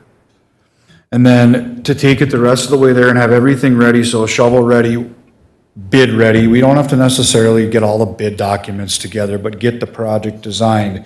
The contract I had in front of you for the final plans, the whole ball of wax to get it done, was $167,000. We can trim that some, because again, that's to get it right ready to bid. But if we don't want to go, if we want to have it shovel ready, in other words, the plans are done, there's some tasks in there we don't necessarily have to do. So it's, let's say anywhere 100 to 160 is what I can tell you without going back and redoing it. Okay. And then we're not obligated, because I feel like I couldn't bid, I mean, I could not vote yes on that kind of a debt service levy. I couldn't. You know, even, I mean, it's such a small section, and I feel like that building, I don't know, I just feel like there's a different way to do it. And I don't know why we always have to choose the most expensive and the hardest way forward. It's for that little amount of where you're gonna be relocating those $11 million, I just think that's insane. After we just did it and the school did it and then redid it in that kind of that same area. So that's very bothersome to me, if we could work on a different place. So if you do these plans, are we committed to the footprint that those plans are stating? Are you committing to that footprint? Well, if we want it shovel-ready, that's what it would be.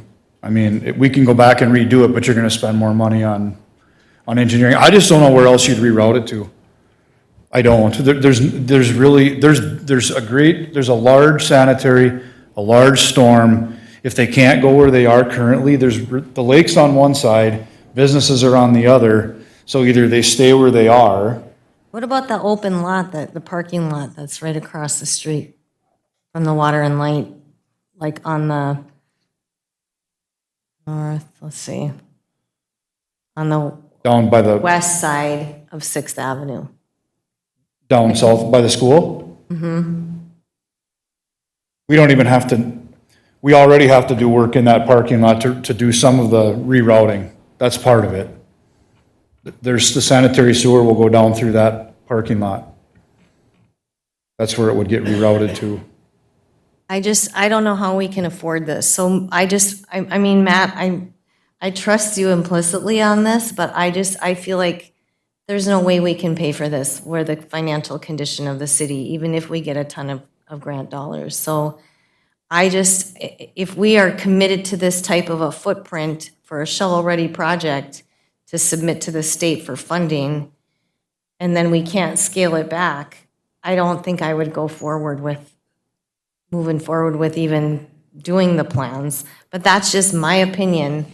And I wish that there was some other way. And have you looked at other options at all? Have you talked with Greg French about what?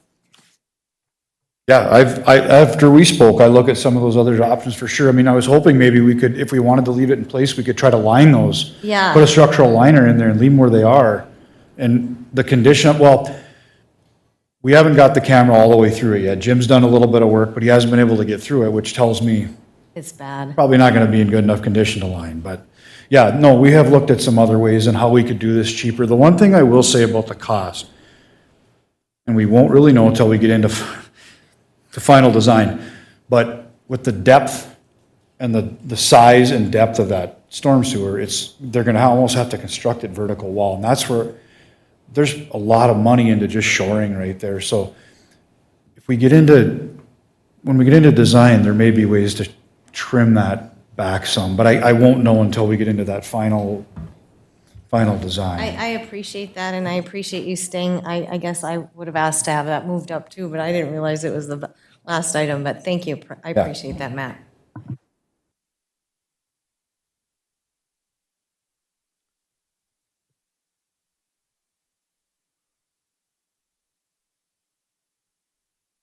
So we have a motion on the floor and support for the Street and Alleys recommendation to direct staff to proceed with the preparation of plans and specs for this Sixth Avenue infrastructure program and obtain costs for the shovel-ready program. Is there any further discussion on this matter? Hearing and seeing none, all those in favor signify by saying aye. Aye. Aye, opposed? Roll call, please, Pam.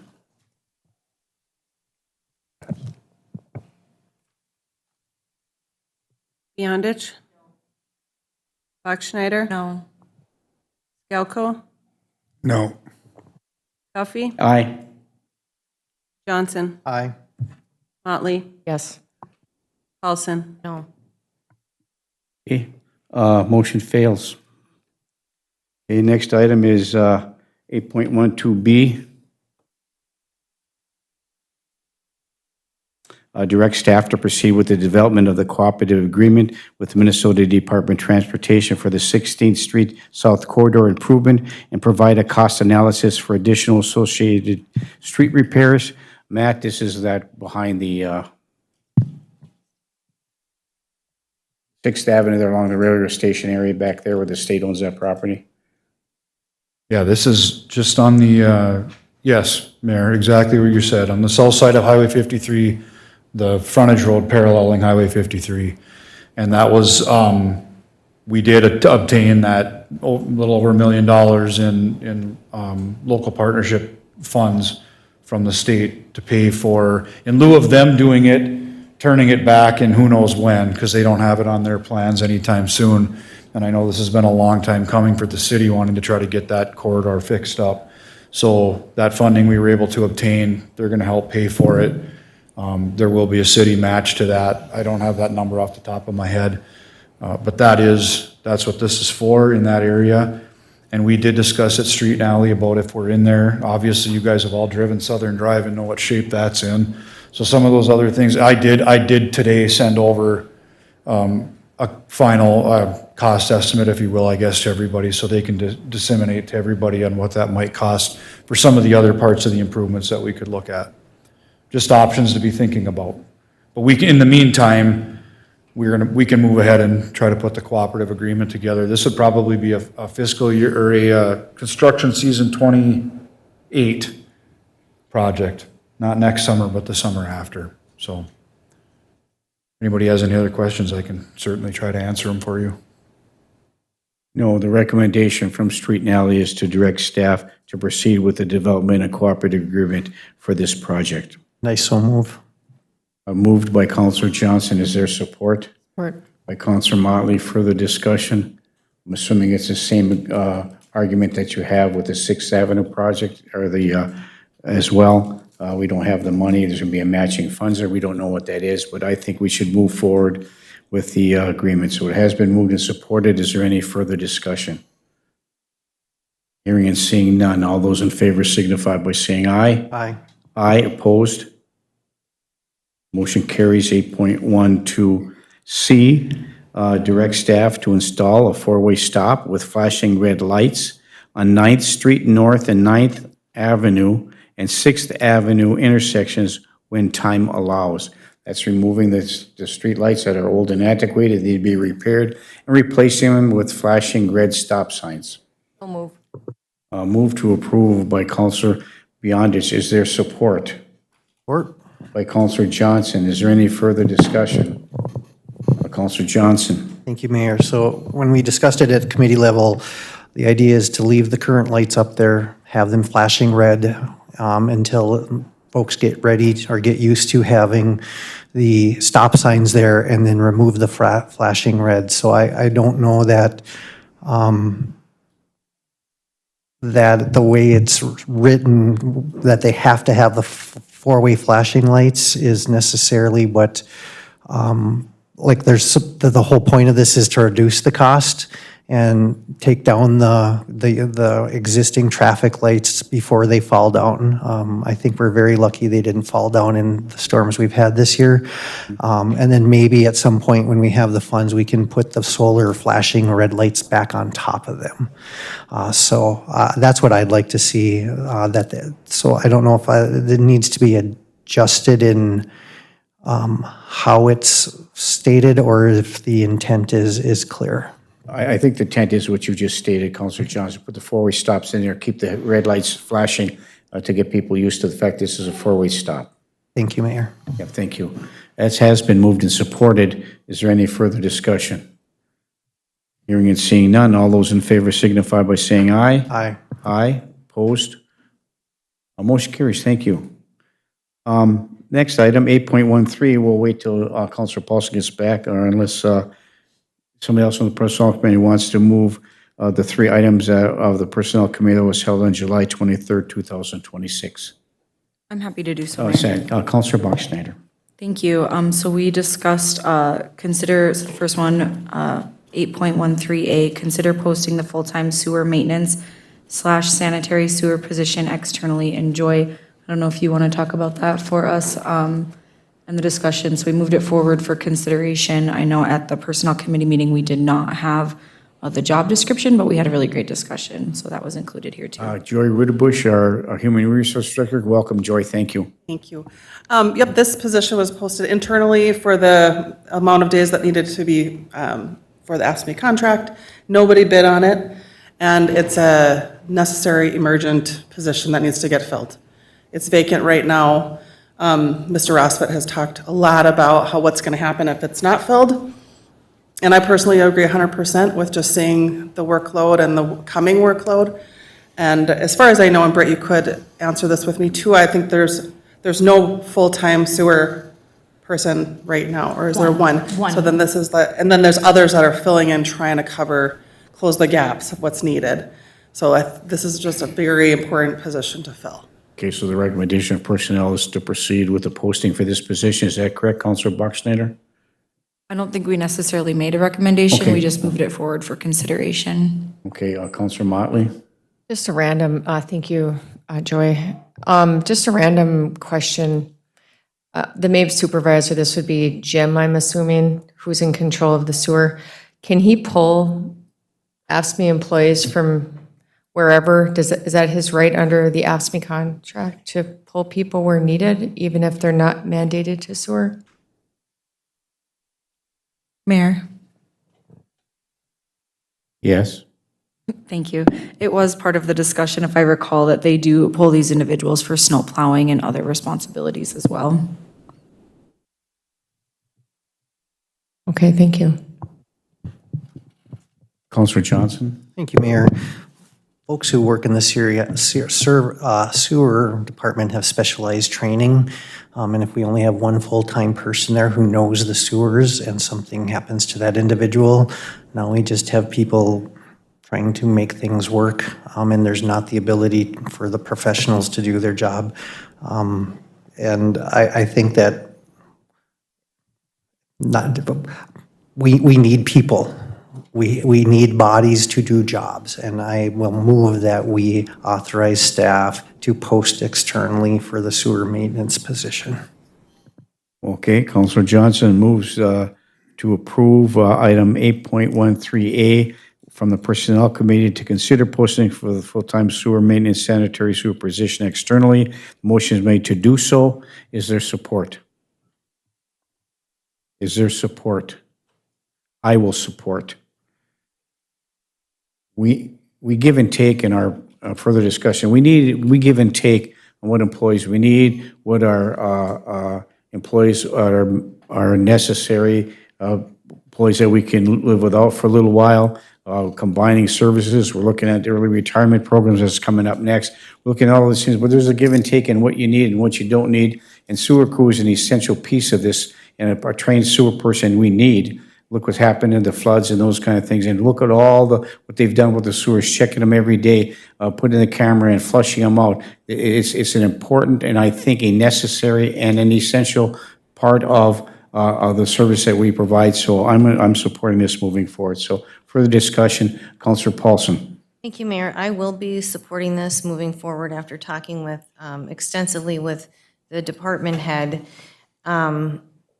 What I will state that is extremely frustrating is contract language which allows bumping and moving and bumping and moving. And it is when you have people in these positions and we're paying to train them on the GIS system or on other pieces of equipment, and they move, it's hard to have a crew that you can maintain this is my sewer crew, or, I mean, we were just talking about that in the different positions, you know, how many are out with this and how many are out with that, and plus the bumping. So you know, we need the people, we need someone in the sewer crew, but I also think we need to talk a little bit further about how this is working, because it isn't working.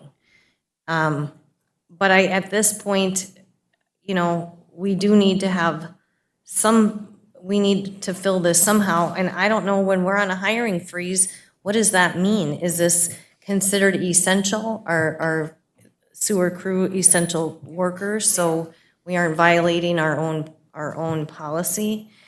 Anything related to sanitation is considered essential. Okay, so we would be within that, and I mean, I just support this because they don't have anyone. And I don't know what else to do if people aren't stepping in within the current union, if they're not bumping into those positions. So, and then as we discuss the retirement plan moving forward, we really need to come up with a solid game plan, in my opinion. And I appreciate all the time and the dialogue. We had a really good discussion at the Personnel Committee meeting. But I just think that I would really welcome more further input from the rest of the council moving forward. And that's why we didn't come with a recommendation. We wanted to bring this forward so all of us could discuss this. But I see this as being a necessary. So thank you. Thank you, Counselor Paulson. It has been moved and supported to post this externally. Is there any further discussion? Hearing and seeing none, all those in favor signify by saying aye. Aye. Aye, opposed? No. Roll call, please, Pam.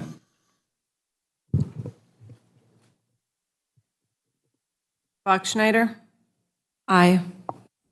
Stelco, No. Huffy, Aye. Johnson, Aye. Motley, No. Paulson, Aye. Beyondich. Aye. Motion passes 5-2. Thank you. Item 8.13B. Personnel Committee is recommending to form a subcommittee to review the employee interest in the Employee Retirement Incentive Program. Counselor Paulson as chair, or Counselor Bachschnider? So I feel like in part of creating a subcommittee would have some data privacy and data protection for those people that are interested. It would not be conducted at a public meeting or at a subcommittee meeting. I don't think it's a closed meeting, but it's a subcommittee, so can be done administratively. Thank you for giving me that language. So I feel like it was mainly decided to form the subcommittee for that reason, and then to be able, within that subcommittee, talk further. And it would be based on, maybe the specific employees. Everyone's going to have a different circumstance. So that way the subcommittee, along with admin, can kind of go through on an individual case-by-case basis. So that's all I got for you on that. And So did I you- don't need to be on the subcommittee. I just feel like it's probably for privacy and data concerns. That would be an important, So the recommendation is for a motion to form a subcommittee? yes. Would that be your recommendation, Counselor I will Paulson? make that motion. Okay, thank you. Is there support for that motion? Support. Counselor Beyondich supports. Further discussion? Hearing and seeing none, all those in favor signify by saying aye. Aye. Aye. Opposed? Motion carries. Thank you. Yeah, we will appoint somebody. So I don't know if we do it now or we can figure it out after. So what is the Personnel Committee's preference? You want to, we put on it? Well, it should be, our Personnel Committee is personnel, so, and then staff. So I don't know how many went on the subcommittee. When you talked about it at your meeting, was there a recommendation about that? How many members? Did mention one person from the Personnel Committee, then Joy, then I. Okay, that's fine. I'm all for that. That's amenable to the council. One representative from the Personnel Committee, and then our Human Resource Director and City Administrator to talk about this EIP program and bring it back to the council. Is that amenable to everybody? So who on the Personnel Committee would like to volunteer for this subcommittee participation? I'm happy to do so, Mayor. Thank you. Well, Counselor Bachschnider has volunteered. Are there any other nominations for her to serve? There are no other nominations, so thank you, Counselor Bachschnider, for doing so. And so looking for a motion to appoint Counselor Bachschnider to the subcommittee for the EAP program. I'll make that motion. Pardon? Yeah, of course, include Joy Brudebush, our Human Resource Director, and Britt C. Bennis, our City Administrator. I'll make that motion. Okay, motion by Counselor Motley. Is there support? By Counselor Beyondich. Is there any further discussion? Hearing and seeing none, all those in favor signify by saying aye. Aye, opposed? Motion carries. Thank you. Thank you to the Personnel Committee for that. 8.13C, amend the fitness center policy to include retirees. That's moved immediately, if not sooner, by Counselor Beyondich. Is there support? By Counselor Bach-Schneider. Is there any further discussion? Counselor Bach-Schneider. Thank you. I just want to say thank you to all of our city employees and retirees. I know many of you are informal ambassadors for the city, and so we just want to thank you for all you do. Well, thank you very much. Any further discussion? Hearing and seeing none, all those in favor signify by saying aye. Aye. Aye, opposed, motion carries. We're getting to you. To you, Jen, soon, very soon. Item 10, Commission Liaison Reports. Does any council have a Commission Liaison Report to give? Counselor Bach-Schneider. Thank you. The Airport Commission did meet yesterday with a special meeting, and we do have an offer going out for the manager position, and then we had some additional items that we want to discuss with the primary election coming up in 2 weeks. We did push our meeting back a week, and we want to be able to discuss that before the 3 weeks from now. So we are meeting again on Friday to finalize a few more things. So we should know more by Friday if the person we extended the offer to has accepted or not. Thank you. Thank you very much, Counselor Bach-Schneider. Any other Commission Liaison Reports today? Okay, how about Department Head Reports? Anybody in the audience or give a department report? We have none today.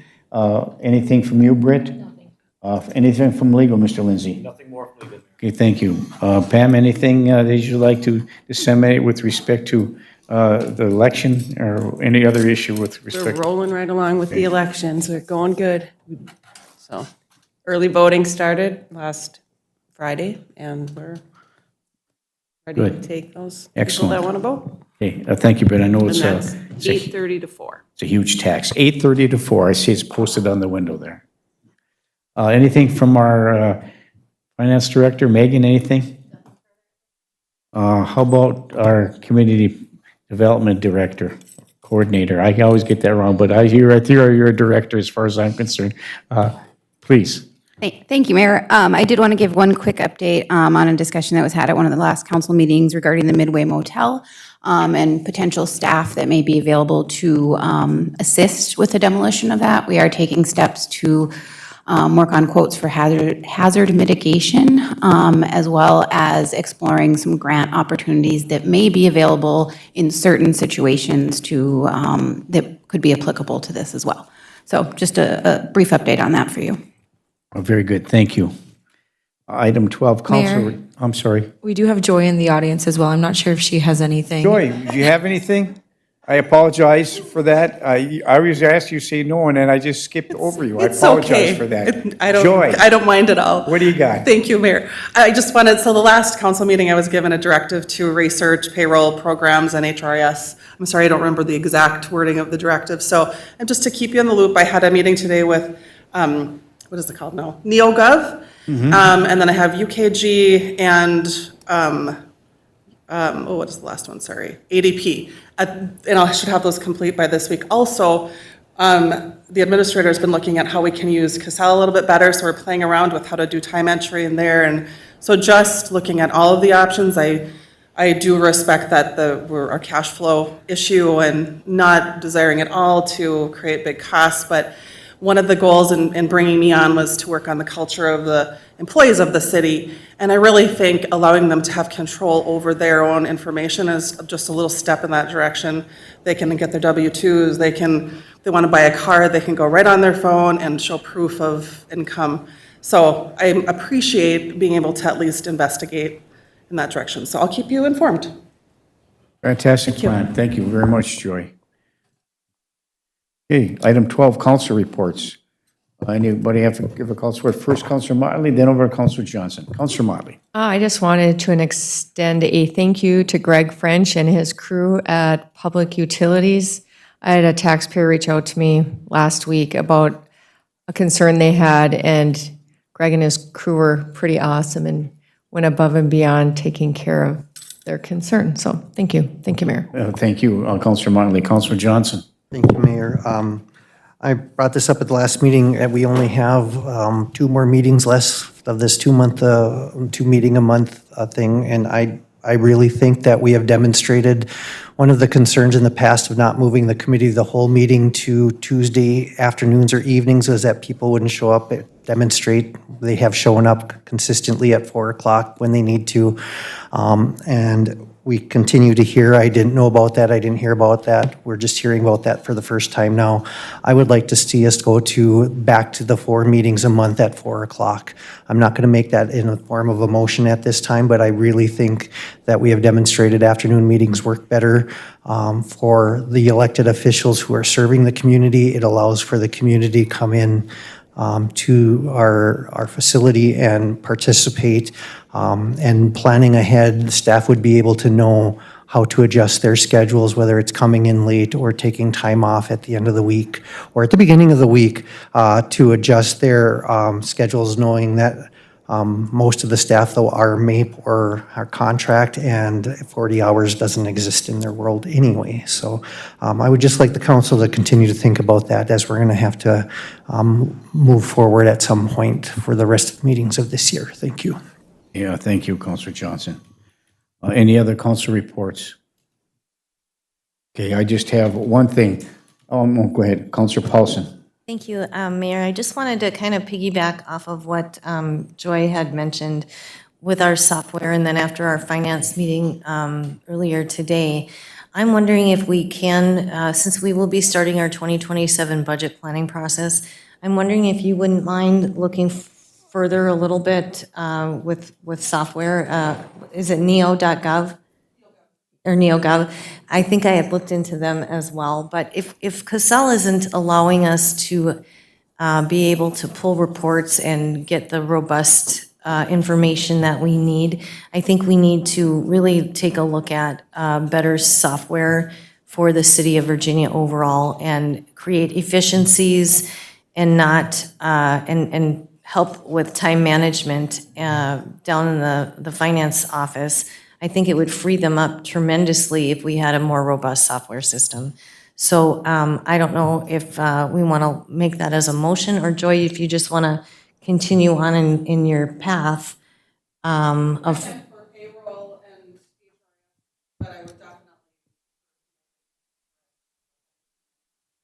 Sure.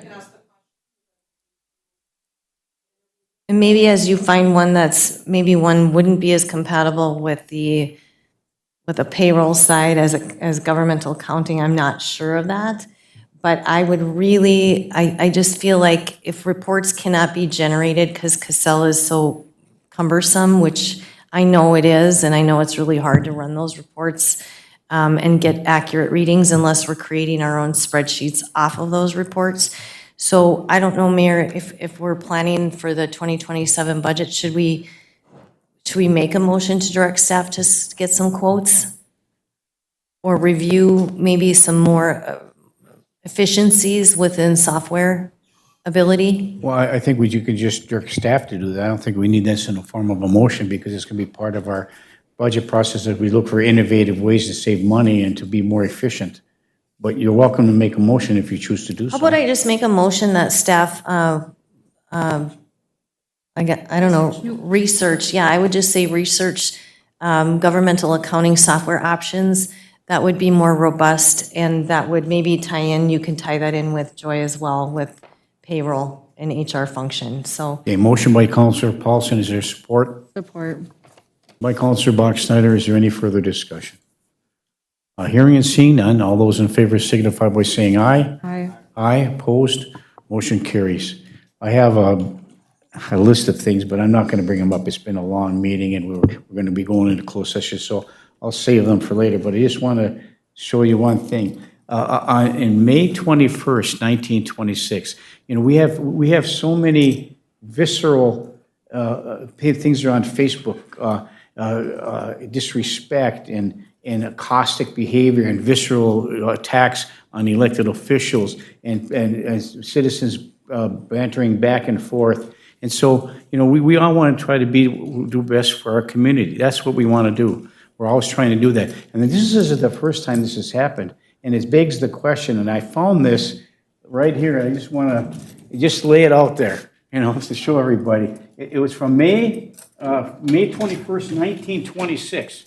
And what it says is, the big question, is Virginia going upwards due to loyalty of its citizens, or is Virginia losing out due to the indifference of its citizens? Okay, 1926. 1926. Huh? What are we here? Same thing's going on here right now. The indifference of our citizens. We have to find a way to bring everybody together. That's so very important. We're giving our best effort to do so. We hire good people, good staff, good workers to do the work that we want done. And we're trying to do everything we can as elected officials to do our due diligence. So all I ask is those citizens who eviscerate people on Facebook and make these loud accusations that have absolutely no basis or fact or merit, just give us an opportunity to do the right thing. If you have a question, give us a call. Let's work together as a common goal to make this a better place to live and work. So that's all I got to say. Okay, next item on the agenda is item number 12.1, closed session to discuss the following. This portion of the meeting will be closed for real estate discussions pursuant to Minnesota Statute 13D.05, subdivision 3. Looking for a motion to go to closed session. So move. By Counselor Bachschnider, supported by Counselor Beyondich. Any further discussion? Hearing and seeing none, all those in favor signify by saying aye. Aye, opposed, motion carries. We're going to closed session. Thank you, Bill. Yep, go ahead.